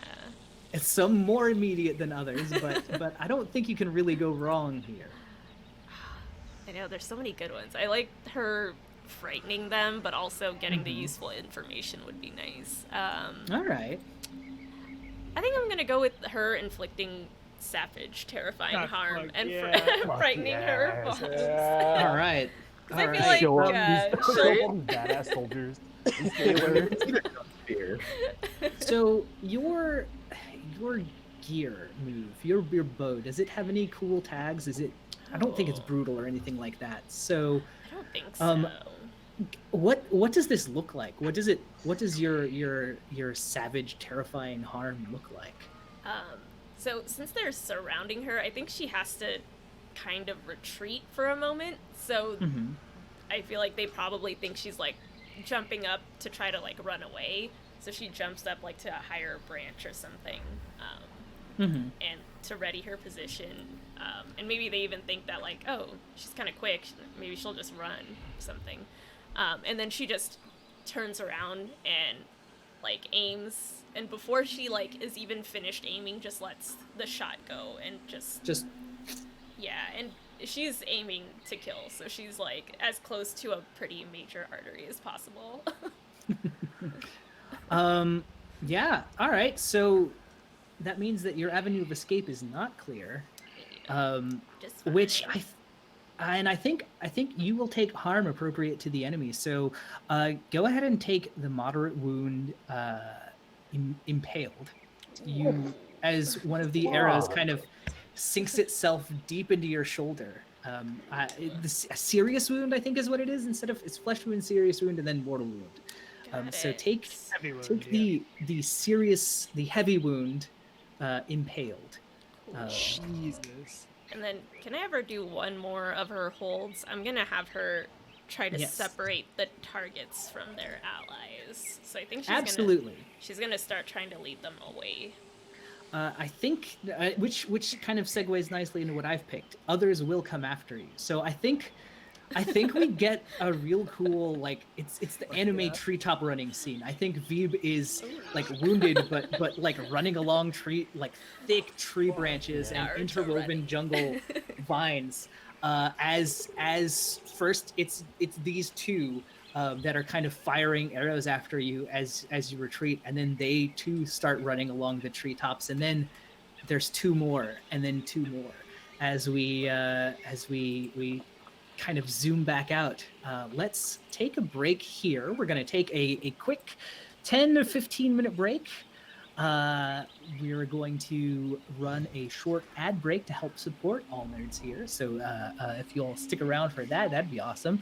Everyone else, take some time, hydrate, take a bio break, do all of the things that your ridiculous meat body requires. If you need food, grab some food. Stretch, check your posture, do all the cool things that you can receive or spend channel points on, but in real life for yourself. You've got the power. And we'll come back to some cool, even more anime action after this. 10 minutes? Yeah, 10 minutes. We'll see you in 10. Yeah.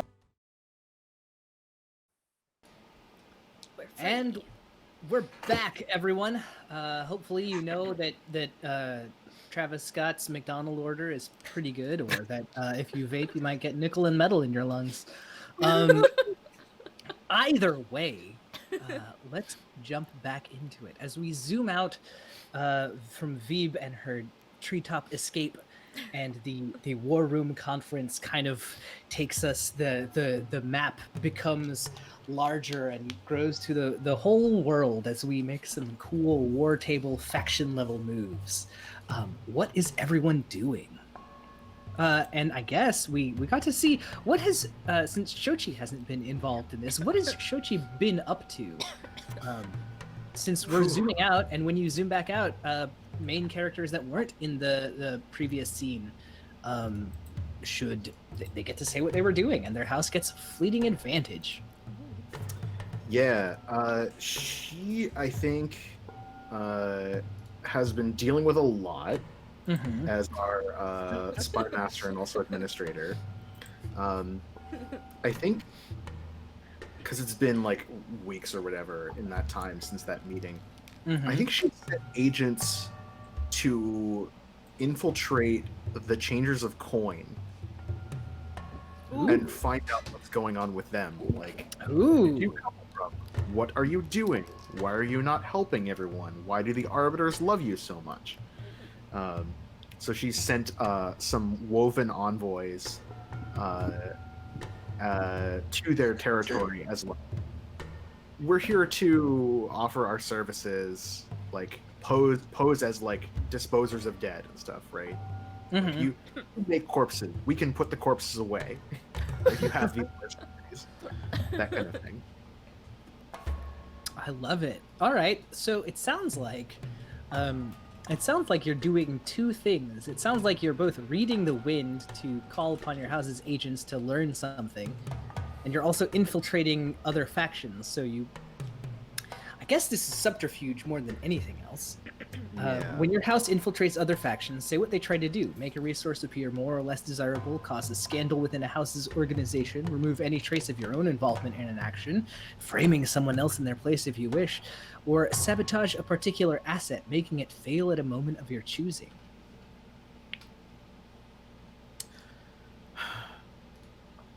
And I could see your own involvement being like, calling on your house's agents to like learn about them or something like that. Yeah. I have a move. Ooh, you have a move. Even better. No, she has to do it. Ah. When she enters a new settlement, Mm-hmm. she can say what group that she's infiltrated, the leaders, their enemies, their laborers, profiteers. Well, you could have gone to that. You could have gone to that settlement if you wanted I'd say to. that's what she's done, yeah, because she's Yeah. like, even though she is the attaché to the forgers, she's still able to do like her own thing. So that's what she Yeah. did. She went with an envoy to the Hmm. changers of light to be like, so interesting that we have seen you recently at this year's gathering for the season. We haven't been formally introduced. Allow me to extend the goodwill of the Woven to your borders.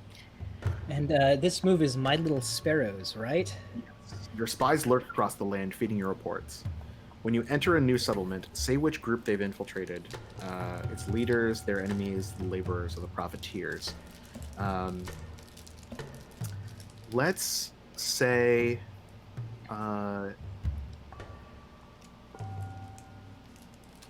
its leaders? Yeah.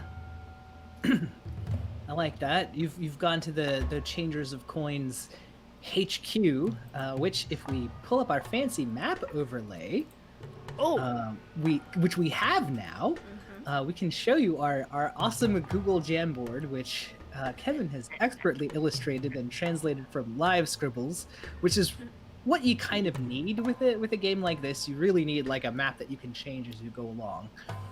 Yeah. Here is our overlaid map. So this is their like main trade city. This is where the Changers of Coin operate out of. It is a trading settlement that I think is called Two Rivers, because they're not the most imaginative of factions.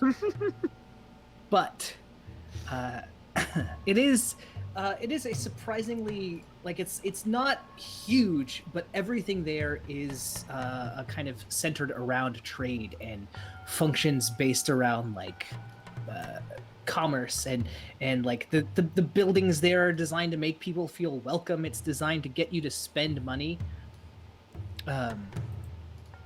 There are a lot of goods and services, and not many like places for people to live, and not many laborers, aside from those that are necessary to keep you working, because you can't, no matter where you are in the world, you can't get by without laborers.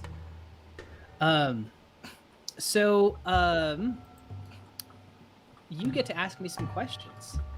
And Yes. I love these moves. Oh god, they're so good. Each day, you may secretly meet them, my spies, and ask them a question about that group. The GM will answer it honestly. You may ask follow-up questions, but after each one, the GM may make a reaction, increasing the spy's risk of discovery. I think the first we have, based on them infiltrating the leaders, is what is their connection to the arbiters? Mm. Your spies will tell you that they have been providing the arbiters with a great deal of extra funding and resources to accomplish this great this great task, which is again because I think it's been a little while. The arbiters this age are conducting a great construction. They want to rebuild these old monuments, these old elemental gateways that sort of linked the land together and allowed it to breathe freely, as they say. And I think as the arbiters were like giving this, everyone remembers them making a speech that's talking about how this is going to be a return to the glorious days of Haven's past, when it was our home long before the Empire walked here, when you could travel the length and breadth of Haven in a span of days rather than months. And the changers of coin have been providing them with coin. Do you? I think you can probably get like 3 or 4 days worth of questions without follow-up risk. Sure, I'll So- take it. Yeah. Knowing that, then, where did they come from? They just sort of like appeared Yes. at court one day. Yes, they did appear at court one day, and to be clear, it wasn't that they appeared out of nowhere. They had always kind of been in the background. They're maybe one of the minor houses. Like, I think I the guess way. then, not Yeah, to go cut you ahead. off. What caused their rapid growth? Yeah, that's kind of what I was going to say. Is like the thing you get here. I'm not going to rob you of something that you would know. The thing you would get is that their rapid growth has come following like they have a new trade deal. They have talked with they have some arrangement with the people to the northwest on the map, assuming that standard compass rose applies, which even if it's not the most accurate, it does here because it's too confusing otherwise. But they have some kind of deal with that country, and I don't think the people in Haven know too much about them. I think the Woven do, maybe, since you were the one that drew that border. But they have new goods and fresh coins flowing into their cities from outside of Haven. Okay. So it's like they've just got these new contracts that are starting to really bring in money more than it was.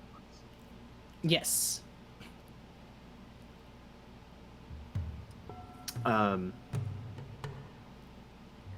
did they profit under the Empire? Ooh.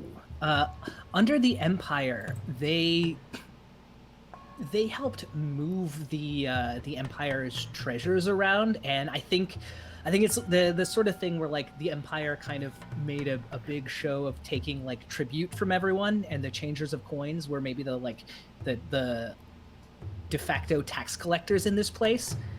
And I think that there's like a rumor, right, that they profited from the Empire by hanging on to certain treasures that might once have belonged to other houses, or might once have belonged to Haven, and they have just kept them for themselves, stored away in their vault somewhere.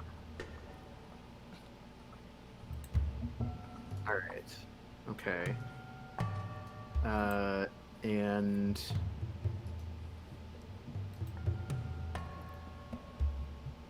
what assets do they bring to the table? Besides their coin, which they use to kind of outfit, right? They have soldiers and other people that aren't the best trained, but they kind of give them the best equipment. I think this is very much a time period like most were, where like I don't think Haven has like a standing army. I think the houses kind of maybe have their own military forces, but like it's very much the like everyone has to bring their own, like you have to bring your own armor, and you have to bring whatever weapons you have, and you might get issued a spear because we can make those, but like not everyone gets plate mail or chain mail or whatever whatever the Haven equivalent is. And so I think they're able to like like give themselves better equipment all around. They have the best stuff that money can buy. Okay. And they have a tome that they, you know, this it's one of those treasures, right? It's like this tome that kind of talks about the days pre-Empire and sort of like the ancient history of Haven. And I think maybe your spies can tell you that's the sort of the source of, like, they've been like pushing the arbiters on this project, and it's because they have this tome and they're like, yes, of course, this is what it was like. Your spies, of course, haven't seen it, don't have access to it, haven't read it, but like the leaders definitely talk about it. And this is the tome of secrets once foretold. Ooh. So how do they get that? And what agenda are they pushing is like the big questions that I'm mulling over in my mind now. But I'm not going to send my spies to do that. Good. So that's what you've been doing. You've infiltrated them. So any actions that follow up with that, I think you have fleeting advantage on. Towards, yeah. Let me write this stuff down in my note because I like that name. That's Tome of, Tome of Secrets Once Foretold. All right. But yeah, I think we zoom out and our houses kind of make a move as a few days come by. Who's doing what? Pitched battle.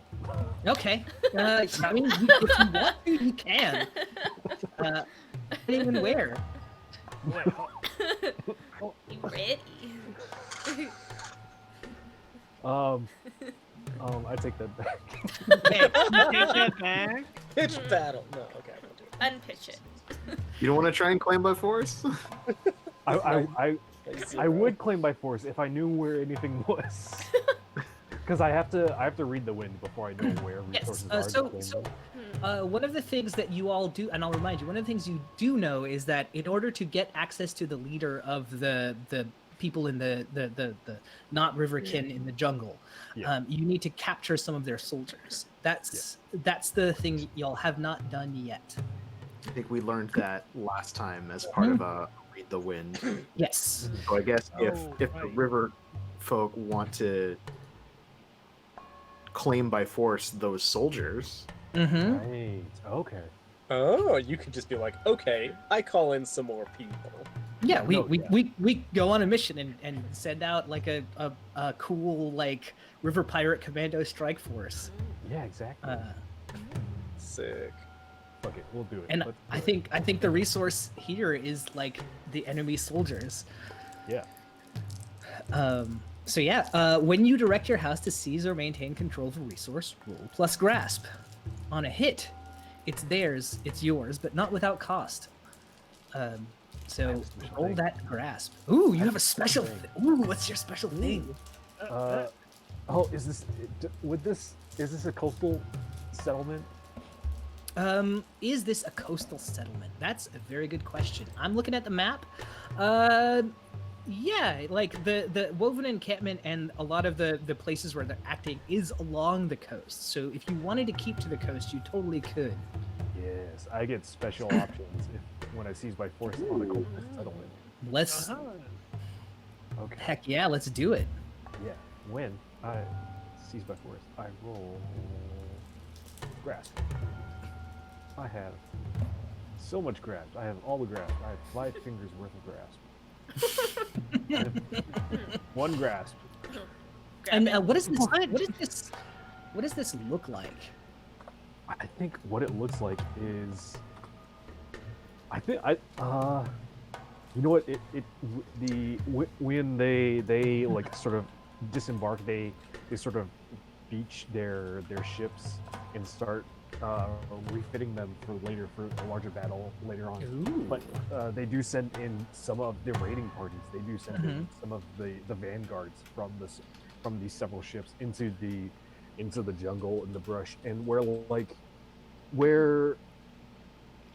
the where the Woven, they're guerrilla fighters in a very organized fashion.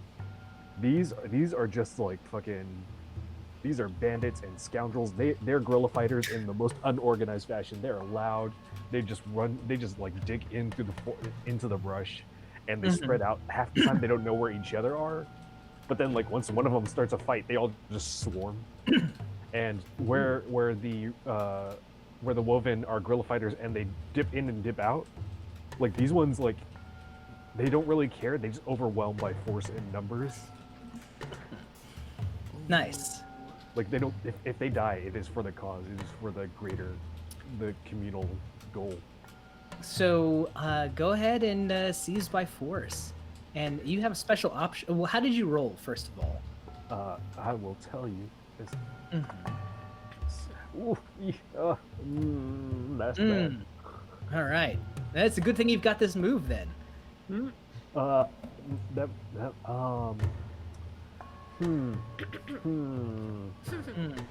Thing is Yeah. that well, this move only kicks off if I successfully claim by force, I believe. Sure. What? no, when you, I don't yeah, think it's when you successfully do it. I think it's you're doing it. It's when you do it, and you're doing it. So. Right. Yeah. Well, I quickly I can quickly seize a surplus found on the settlement this in here back onto the boats, and I think in that fiction it's just like a quick bag and grab, like, and drag him away, like whatever consequences that is, like that come, like we get the scouts we need with the information. Maybe we've grabbed a couple scouts before and they didn't have what we needed, so we just went back for some more. Yeah. So what did you roll?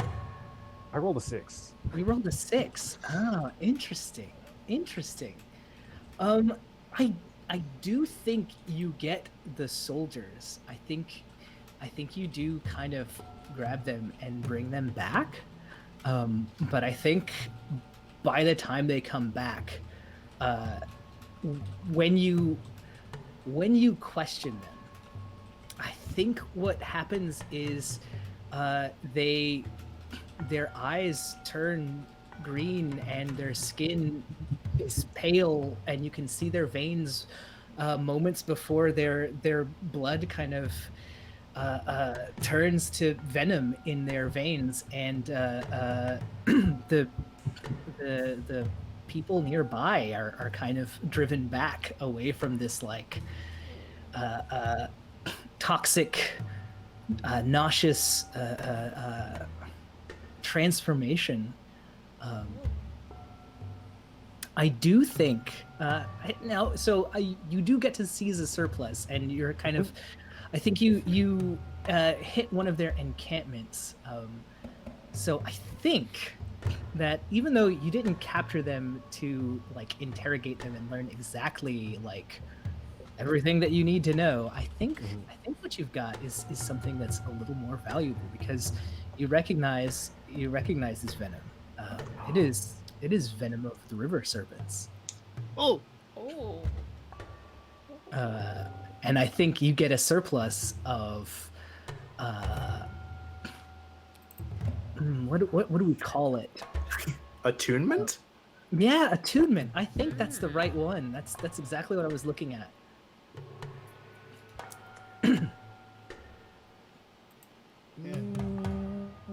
Not sure how I feel about that. But the spirits of the land are willing to lend your house assistance, and your ancestors visit in dreams to give you so since you have that as a surplus, that night, what do Wynn's dreams normally look like? Dream. Or does he not I can't remember the last time they dreamed. Do they not? Wynn has like do their dreams? vivid Damn. dreams. I think Wynn has like Wynn does too many hallucinogens not to dream. So let me ask you this: what's the first like big loss they were a part of in the war, the revolution? In the revolution, I think the big loss. Oof, let's see. The one that made them like question whether this was even possible. Yeah. I think it was shit. What you know what it was, I think, is that they how do I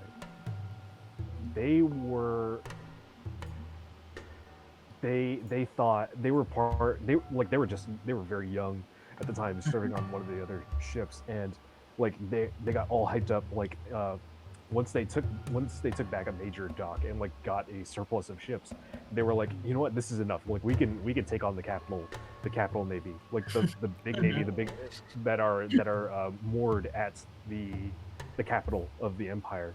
And like what it was is like it turned out that was all a setup and a trap. Like what they did was they lured them into the big bay up north, and they ended up like sort of from the two land masses. They had this giant fucking these chains and nets that they lifted up from the bottom of the water, and like it blocked their way out, and they had no way to like sort of duck and run as their smaller ships would like to do. So they just got like eviscerated by the navy, who knew they were coming. Who died so that Wynn could escape? I think Wynn's cousin died, like a very close cousin. I think that's who visits you. I think in your dreams you see this cousin, and I think they aren't as they were in life. I think they bear the scars and the weight of death. And I think that their presence doesn't feel comforting so much as it's a weight, a sort of menace, a promise, and in a voice that doesn't require anything physical to say, so it's not beset by the infirmities of their body. I think they say, "I am waiting for you."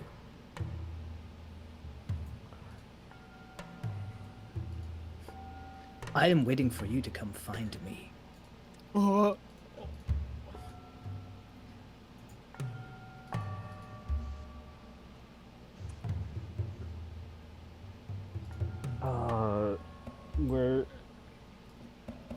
I think where Wynn would normally act very aggressively, they're very confused, and like we see that, and like they sort of half instinctively like reach for like where the axe would be on their side, but like it's very half-heartedly, and they're confused, and they're like, "Fine, no, I know where you are." Do you? Where am I then? Oh,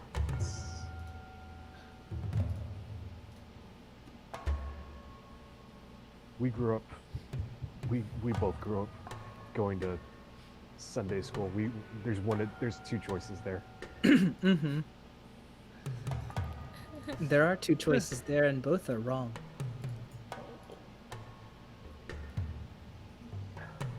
Find me, if you dare. Find me, if you believe you've earned those scars.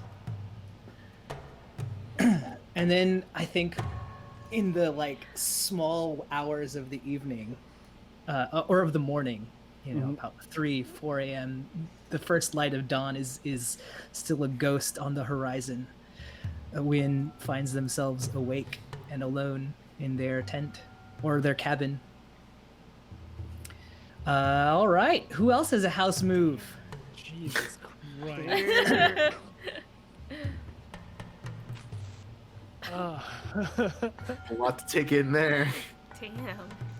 Oh, and also you know, dead, like in the pit of your heart, in the place where like your stomach would, you know, when you're at the edge of a high building and you look over and you feel that wave in the pit of your stomach.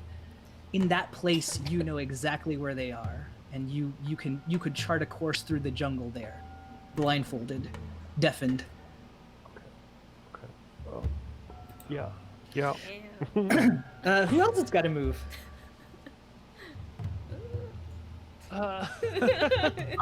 I would like to read the wind Sounds good to me. using my spies embedded Yeah. in the changers of coin. I think you've got fleeting on this. Yeah. So roll 3 of them dice. The question that we're going for is how do we get Mhm. access to the Tome of Secrets? All right.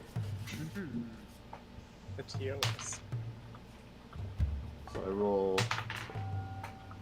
3 dice, and I use the best ones, right? With Yep. latent advantage. Best 2. Fascinating. Iterate on rule systems, It's right? great. Putting advantage in a PBTA, absolutely fascinating. Feels so much better. It's a good thing that I did that because I've got a 4, a 2, and a 6. Oh, but hey, Hey. I'm Ah. gonna use the 6 for You know all Right. the colors of the wind. well, Yeah. let's cut back over to the map because on a 10+, whenever you read the wind, you get an answer to your question, and you can mark the map with a sign of your answer. So I think the way that you gain access to the Tome of Secrets once foretold, I think that you need to find the vault of the Changers of Coin, which is not in their city. of course It is in a place, a secret place that only they know. But hey, your spies are also in the know, because they find just this they cannot stop talking about how great everything is and how like the fortunes of the Changers of Coin have changed, you know, like yes, everything's going fascinatingly well for us, wouldn't you say? You know, like letting on that they know more than they do, and just, you know, I think they get them phenomenally drunk. Yeah, for real. Like, oh, let me refill that for you here. Is this ribeye? It's really fantastic. Let's see. I have half a mind to put it at that old city, all the way in the corner here. We already have a gate there, so I know that's going to be important in the fiction at some point. We haven't seen a lot of these islands, but it seems impractical for it to be all the way over there, and for them to kind of does. constantly reference it. Maybe it's in the jungle over here. Ooh, This is like really thick vegetation. Oh, yeah. So Definitely. like maybe it's somewhere in like a forgotten temple in here, or like some ruin. All right, so go ahead and draw on this map and mark it with a sign of where you need to go. Hey, that's over near Sky-ish, near-ish. I don't know distances very well. That is one of my great weaknesses. I'm gonna But make it closer to Skyfire Peak. Yeah, That's For right. dramatic convenience. there we go. I feel like that's pretty good. Little stairs going down. Ooh, I like that. And then that's what you get. Your spies do their job. They're incredibly competent, and I think this is like what how do they view their job? Like what do they think of what they're doing for the Woven, especially under Shochi, because you're the spy master. That's true. I think the people that she has that are working for her are probably dedicated to the cause. I think what they see is like their job is like snitches but not cops. Right. I think is the way they think of it. They think of it as like, well, we can't trust. We've seen how everyone in this land and in every land that we've been to treats those who they see as lesser than them, or even the people that they consider allies but are not part of their own kind. Right. Anyone who is an other usually gets the shortest end of the stick. We are here to make sure that this doesn't happen. In fact, that ties into my influence move, which is that when our house shows people how they are causing unintended harm to another group, we take influence over them. Totally. And so I think that's a big guiding factor of what Woven really does, more than like anyone I think realizes, is like we are here to keep you in check and being like, hey, you are causing distress to this person, you are causing problems for this person, we can't have that happen. So the spies, I think, are in that mindset where like, well, we are the ones who we watch the Watchmen, kind of, right? Right. Whether or not that's true, up for debate. Cortemok's a jackass, and he's clearly not upholding that necessarily end of like the Woven dream all the way down to the south. But I think that's how they think of the world.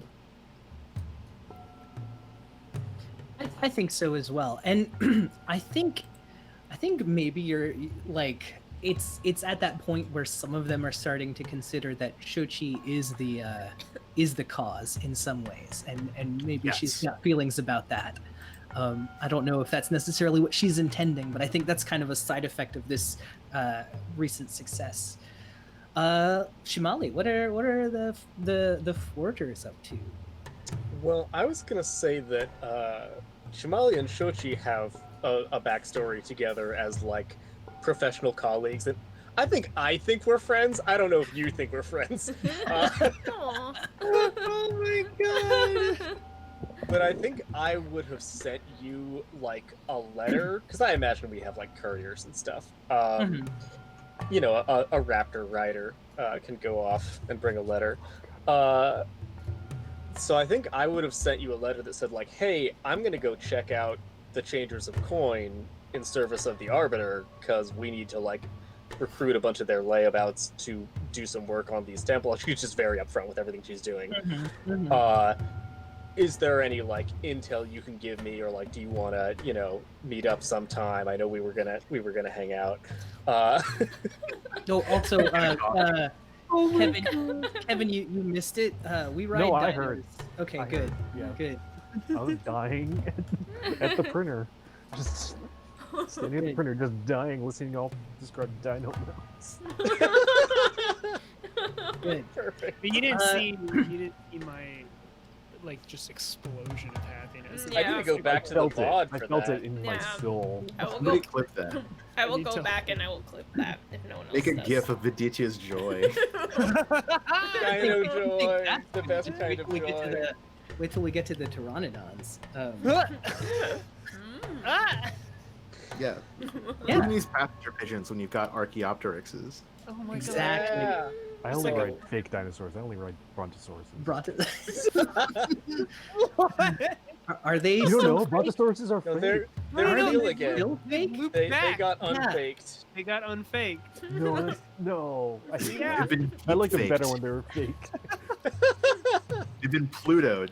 Oh my god. Mythbusted. We got Apatosaurs, Well- Brachiosaurs, Brontosaurs. They all end Diplodocus. But yeah, you're right. So thanks for tuning into our podcast about dinosaurs. In next week, no. Another episode of Dino so- Talk. So what are you doing with your dinos and other things, Shimali? So I guess I was wondering, if I had sent you that message, Simon, would I then have got one back that was like, hey dummy, don't go over there, there's a big cool secret thing right next to where you are right now? Or would you have kept that to yourself? I think it's a professional relationship, but Shochi really wants the help of the Forgers because like we're in such dire straits right now, Yeah. and Yeah, are yeah, really yeah. wanting to shit about us. So she sends you a message back that's like, "Your Grace, I hope you, Not my title. Okay. whatever your title is, Yeah. I hope you don't mind. I've taken the liberty of already looking into this issue. because I understand how much it relates to your needs and the needs of the forgers. We have located a site of mutual interest, of which I would be happy to dispatch an envoy to investigate alongside you, and perhaps we can discuss more urgent matters in person. Nice. So I guess how does the time scale work? Should we say like I can go there and you make a quick character and we meet up there, or do you want to say it doesn't take your character that long to get over there? I think I'm fine with saying like, oh, she just leaves and leaves the pies there. Yeah. And then like we move time along to however long it takes for both of us to show up.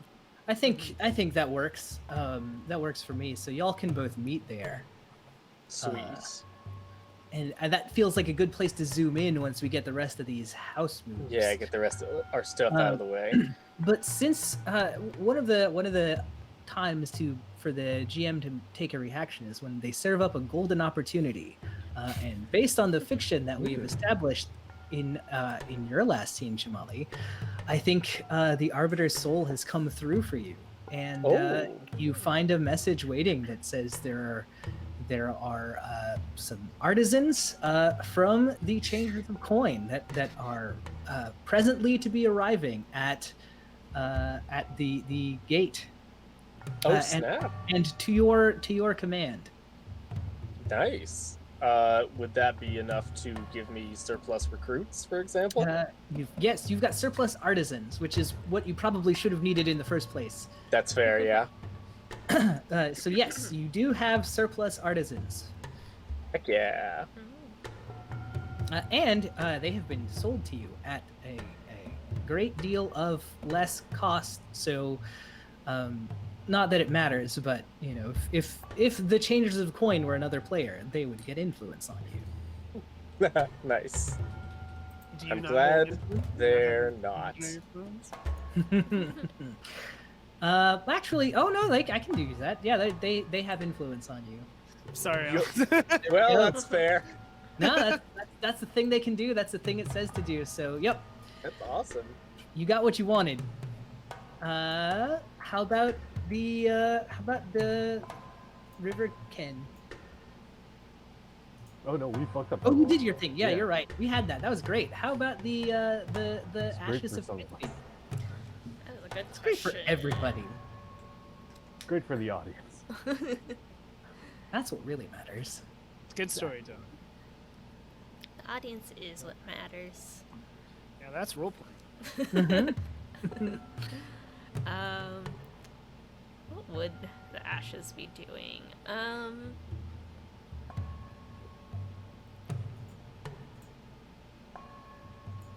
I think they might actually be with. I feel like they, at the moment, they have 2 council members who are not like at the stronghold.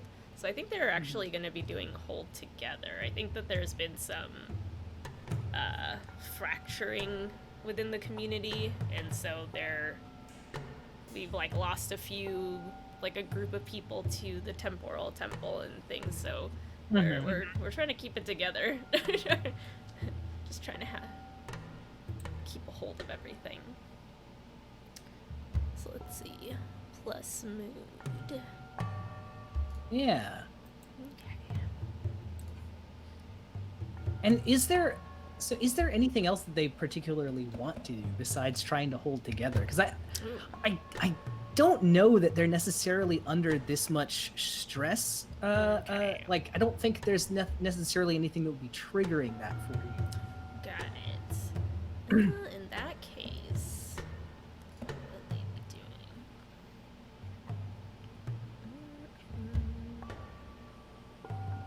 They're probably doing Breathe the Wind too, then, in that All right. situation. What are you trying to find? What are you? What are you trying to find out? And roll plus reach.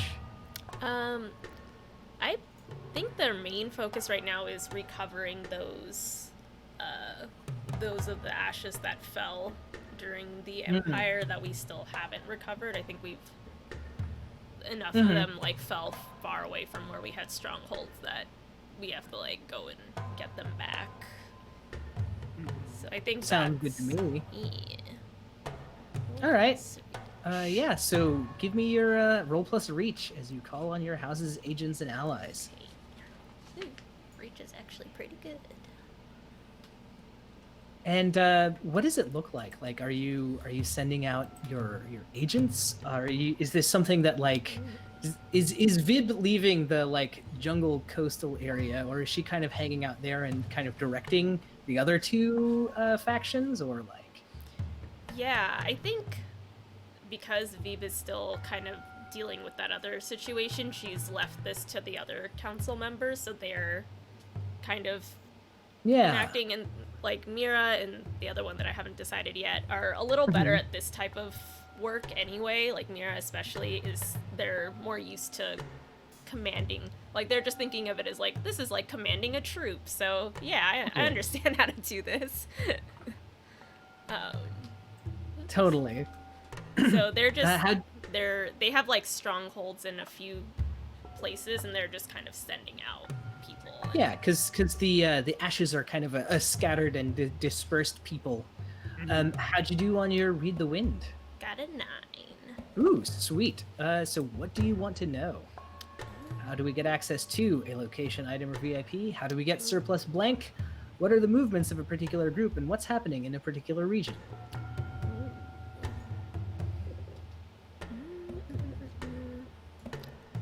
I think this surplus makes sense. Our surplus Totally. dead.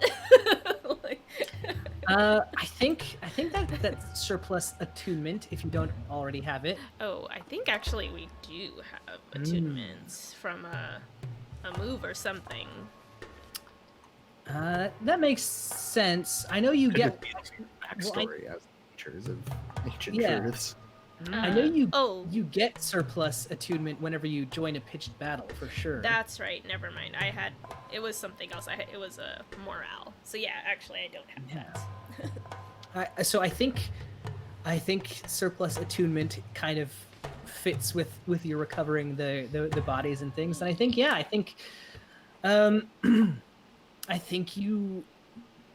I think the best way that you can get that is by having your troops do what they're doing, and I think Vib would know that dealing with whatever is wrong in the jungle will benefit the house as a whole, because that's your space that y'all have not claimed yet. Yes. So getting that gate, getting back there, I think you would even know that like that gate is like was once y'all's place, or where the teachers lived in the ancient times, because they would have stories about the teachers' homeland and stuff like that. Yeah. How about the sages?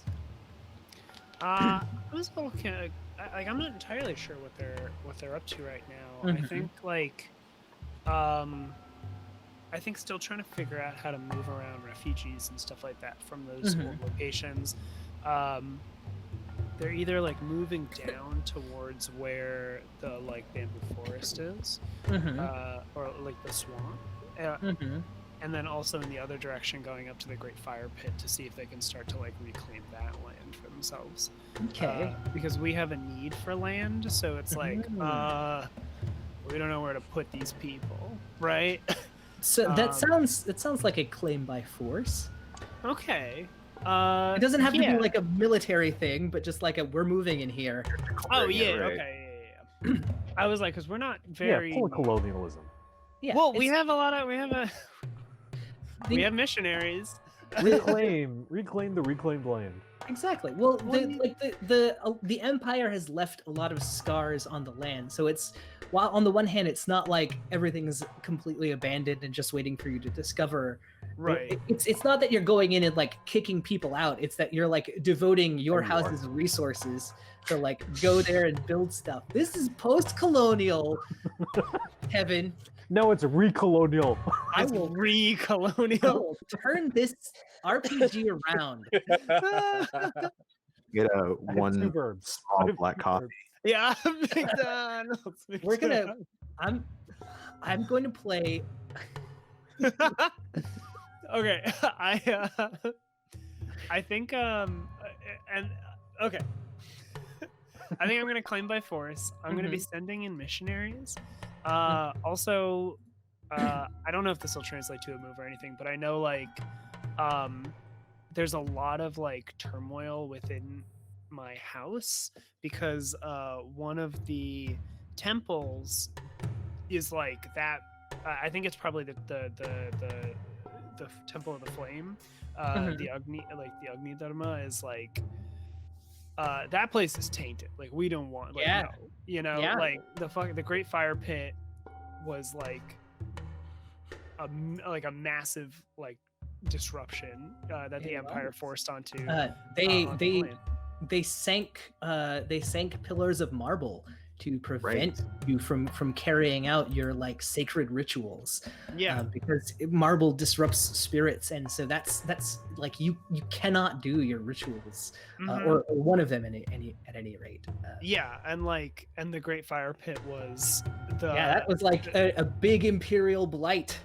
Yeah, they were like, "Oh no, well, you're gonna do your ceremonies here," and the sages were like, "No, we do our ceremonies at home." And it's like, "No, not anymore. You do them here. We just do them in one place." So like the like Agni temples are like no, we don't like that. So, but the kosha, like the physical manifestation, the temporal temple is like, we need the land. We're gonna go back there. So go ahead and roll plus grasp. Okay. My grasp is a 1. No, well, that's better than a -1. Could be worse. Ooh, Yeah, that's could be 5. Ooh. So I fail it. All right. go. So I think, what does it feel like for them to return to where they once were? What does it feel like coming back to the imperial seat?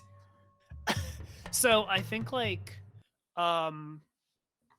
a big thing for us is that spirits and stuff. Like, I mean, it's a big part of our land in general, but like we like commune with our spirits often, and it's something that like we partake in our rituals, and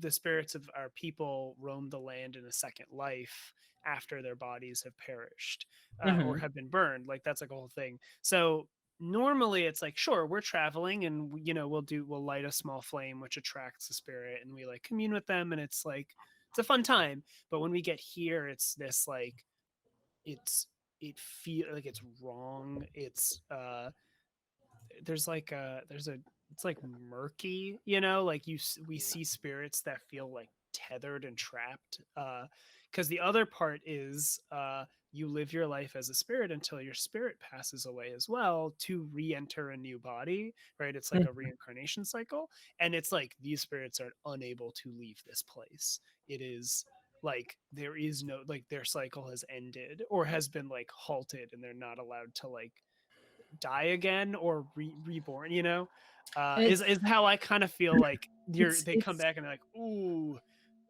It's not just that they're like kind of still there, but it's that they're angry that you of all people have come back. You Sages of Cinders were the ones that were supposed to help guide them beyond, and were supposed to release them and free them, help them to live that other life. And their spirits have been here, twisted by the Empire's works, which you did at the Empire's behest. Yeah. The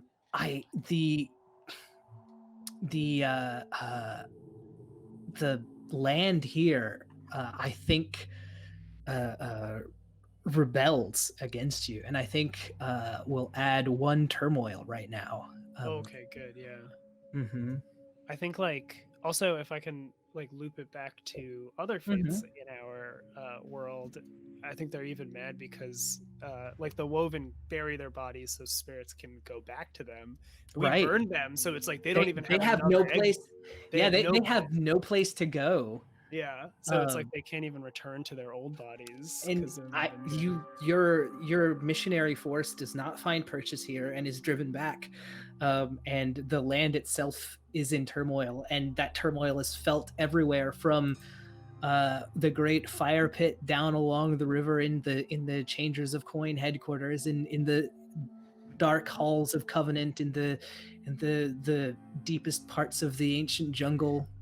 Skyfire Peak itself erupts just a little, not in a bad way, but just like They can have a little eruption. just a little eruption.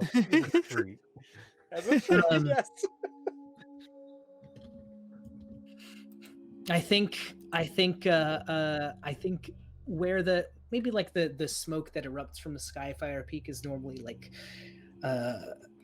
sort of rich and smoky and dark. The fertile kind of lava eruption kind of smoke. I think this time it's different. It's as white as marble, and there is a cloud that hangs over Skyfire Peak, and I think there is that's sort of the cloud that hangs over us all. Real quick, what are the forgers actually doing? Because you kind of got the benefits from your actions, but we never actually said what you were going to do. Yes, so I'm pretty sure my mandate at the turning of the age was go get some artisans so that we can have them for this project. So do I use pay your dues to like lock that in and be like, here you go, I did it? Or how do I do that exactly? Yeah, so you absolutely can. You can say, I would love to pay your dues to the arbiters, and go ahead and we'll add 1 more progress to the thing. Single-handedly. Except Uh-oh. I think that the Changers of Coin are going to ask a favor of you. So you can call in you can do your paying your dues, but I think the Changers of Coin are going to ask for something else in return. Ooh, that's cool.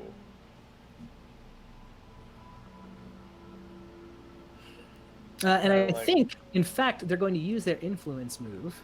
Rather, they're going to use influence to ask that you take on one of their advisors on your trip into Skyfire Peak. Oh, interesting. Yes, interesting indeed. You know what? The Forgers are a kind and trusting people. They love getting advice, so that seems fine to them. I assume I could hold together to resist if I really wanted to. Perfect. But I don't think I do. We're just doing it. Nope. Hucking those artisans into the volcano. I mean, they'll be put into crews and dispersed to the different gates. Well, actually, weirdly enough, so you get the favor from the Arbiter, but I don't think we do add progress because work on this site has stalled. I think we're staying at 2 progress out of the 5 we need. Work on this site has stalled as you all left the speaker in Skyfire Peak to do what they wanted. So there are religious ceremonies happening to celebrate the coming of the coming of the White Cloud, and no one is working. The whole town is celebrating. It's strange. Everyone is in a sort of state of revelry. Whoa. And that's where we'll leave off, with the land in turmoil, but a party happening. Huh. Okay. thank you all so much for joining us. This went super well, I think. Everyone's happy, good things all around. So we'll just kind of forget the fact that our actions have consequences. But thank you for joining us. It means a lot that so many of y'all have been here and been so active in the chat. That's lovely. We do this show for y'all. We do this to have fun ourselves, but because we want to share these characters, this world that everyone's worked so hard on building with you all. So thank you for sticking with us. Well, we've got 8 more episodes of this to get through and to enjoy and play around with. So please keep coming back every Wednesday at 8 p.m. Eastern, 5 p.m. Pacific. I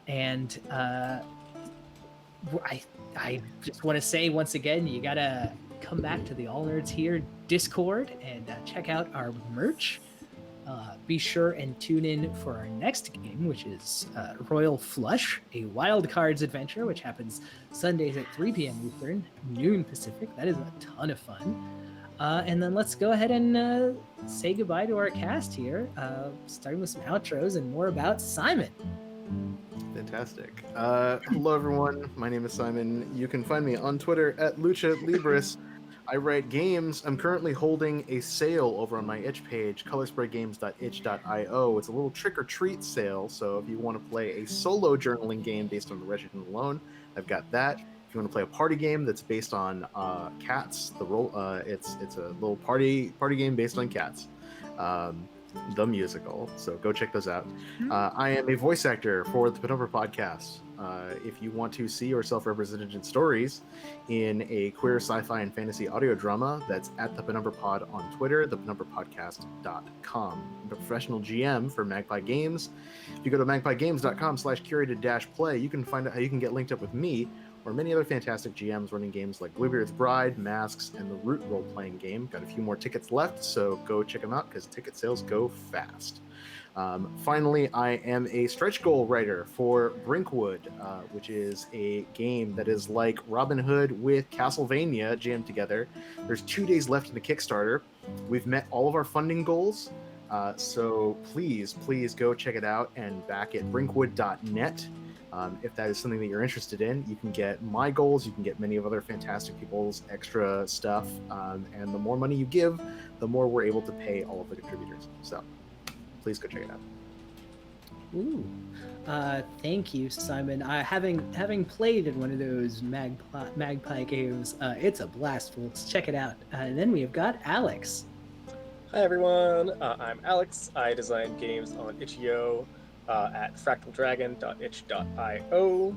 I'm probably going to be playtesting some games pretty soon. I have like a magical girl game and a mythology game that I'm working on, so if you're like, hey, I want to playtest a game, like hit me up on Twitter. I'm at a Fractal Dragon, and I probably need impetus to actually get some people together. So if you're like, I want to try out an 8 game that's like 99% done and pretty good, let me know. Pretty good is underselling it. Oh yeah. That's fair. They're quite good. Having played one of those. Yes. Thank you. You're too kind. You're just kind enough.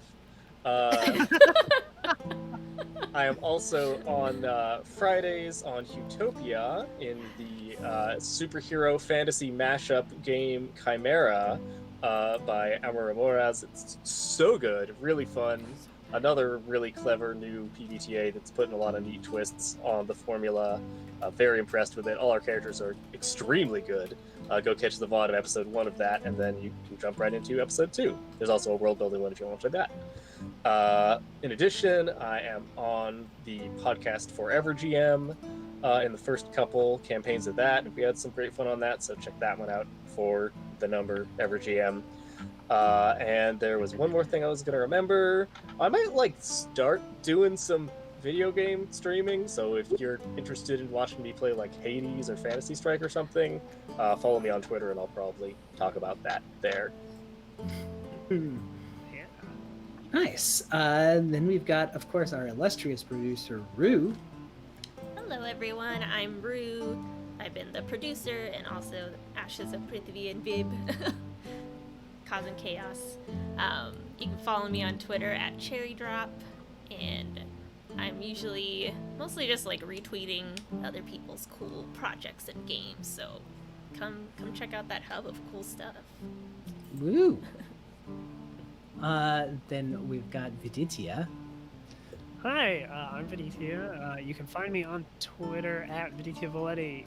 You can find my games at vidityavaletti.itch.io. You can support me on Patreon at patreon.com/vidityavaletti, and you can follow me on Twitch at twitch.tv/vidityavaletti. I have released, just 2 days ago, I released 2 new games of mine. They're very good. They're very good world-building games. You can pick both of those up. They're $10 each, or you can buy them in a bundle for 10% off for $18. You should totally do that, especially if you like this game. Both of them kind of evoke a lot of what we're doing, which is why I love playing with all of these wonderful people and playing this game as well. So yeah, you should totally buy my games. That's all I'm saying. I'm just saying, buy my games. Buy my games. But then also, and if you support me on Patreon, you get really wonderful work in progresses and sneak peeks at the games, at my new games, which these were put up there for. So that's really cool. Also on my Twitch, I stream a variety of stuff, but recently I've been trying to get weekly a new show called Our Craft, which is just a very kind of casual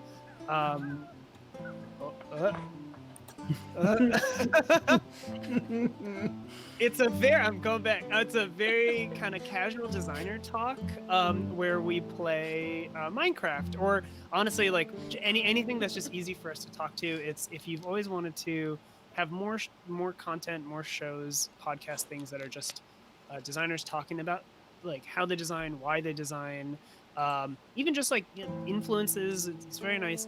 I have 2 episodes out. The first one was with wonderful designer Will Yobst, and the other one was with Simon, a wonderful, amazing person, Simon Moody. So if you want to hear us talk about just a bunch of stuff and play Minecraft, go there. Sorry, my outro is really long. That's it. Perfect. And then finally, we've got Kevin. Hey, I'm the asshole that was late, and you can unfollow me on the Twitter thing, and you can buy my games, I guess, if you want. It's Halloween. People dress up as pirates as Halloween. People are gay. Go buy a game about gay pirates. People are Let's gay. just really reach there, and I'm gonna be running a game by some other asshole on on twitch.tv/GoJG, Jess's channel. It's what's it? Back to the Woods We Go. I think that's the game. By some asshole, I guess. It's gonna be Among Us inspired, where you play like the little dudes, the little shooters. Ooh. Yeah. Oh, dude. Video game? Yeah, the little beans, the little Tic The Tacs. little Beans. beans. And Yeah. the baby beans. And somebody on the screen right now, besides myself, might also be on that game. Tune in for on the 29th? So, I don't know, I'm bad at this. If you have any Kickstarters coming up, make me one of your stretch goals so that I don't fund, but your Kickstarter will fund. Jesus Christ, Kevin. Yeah, I'm 1 for 1. 1 for 1. It's guaranteed so far. Guaranteed track And- record. Get yourself a lucky charm. Yeah, exactly. You'll always get right to the one before Kevin. Yeah. Exactly. So put Kevin at like $2 million or $12 million. You got it made in the shade. Get paid. Don't JR. pay me, but get paid. I'm JR. You can follow me on Twitter. You can find the RPG articles that I write all on Bell of Lost Souls. You can also find cool threads that are promoting this show on Twitter. I choose to cede the remainder of my time for self-promotion to an after the credits scene. Deep within the heart of the ancient jungle, where the elemental gate should be. Instead, there is a massive temple, and within that temple, is the same person from Wynn's dream. They pull themselves up, moving both fluidly and perhaps a little more with a little more grace than someone living would have. And they grab off of the wall a massive spear that has a strange contraption built into it, and they turn to the others in the room with them. I've told them where we are. They're coming. And in unison, the other figures grab their gun spears and start loading. Thanks, everyone. We're going to be raiding Kubo Knight after this. He's playing Vampire with a Y. Oh my god! My friend's gun spears. This scene was picked by you all. I'm going to either conduct polls if you throughout the run of this show and kind of see what we can get, because this is playing into it. We just, there might have been more of it, but we'll have more of it next time. But yeah, if you like this, tweet about our show using the hashtag AllHavensHere. I'm searching it, so not all shaven here, all havens here. It's in the Very chat. different hashtag. Surprisingly. Stick around so that we can raid Kubo Knight with a party of awesome folks. Get some chat points that we can use to make us drink water and stretch on stream later. I don't think they transfer over to Vidiatia's channel, so you'll never get to hear about the Bionicle RPG. Oh, don't worry. I've got the points. Thank you all, though, so much for tuning in. I hope you all have a wonderful rest of your week. Enjoy the weekend. Get out there and vote. Early voting is happening across the country. I ordinarily, in my professional life, I would say I don't care which way you vote. Just do it. I don't. Fuck all that noise. Fuck Republicans. Go vote all of them out of office forever. Thank you. That's all I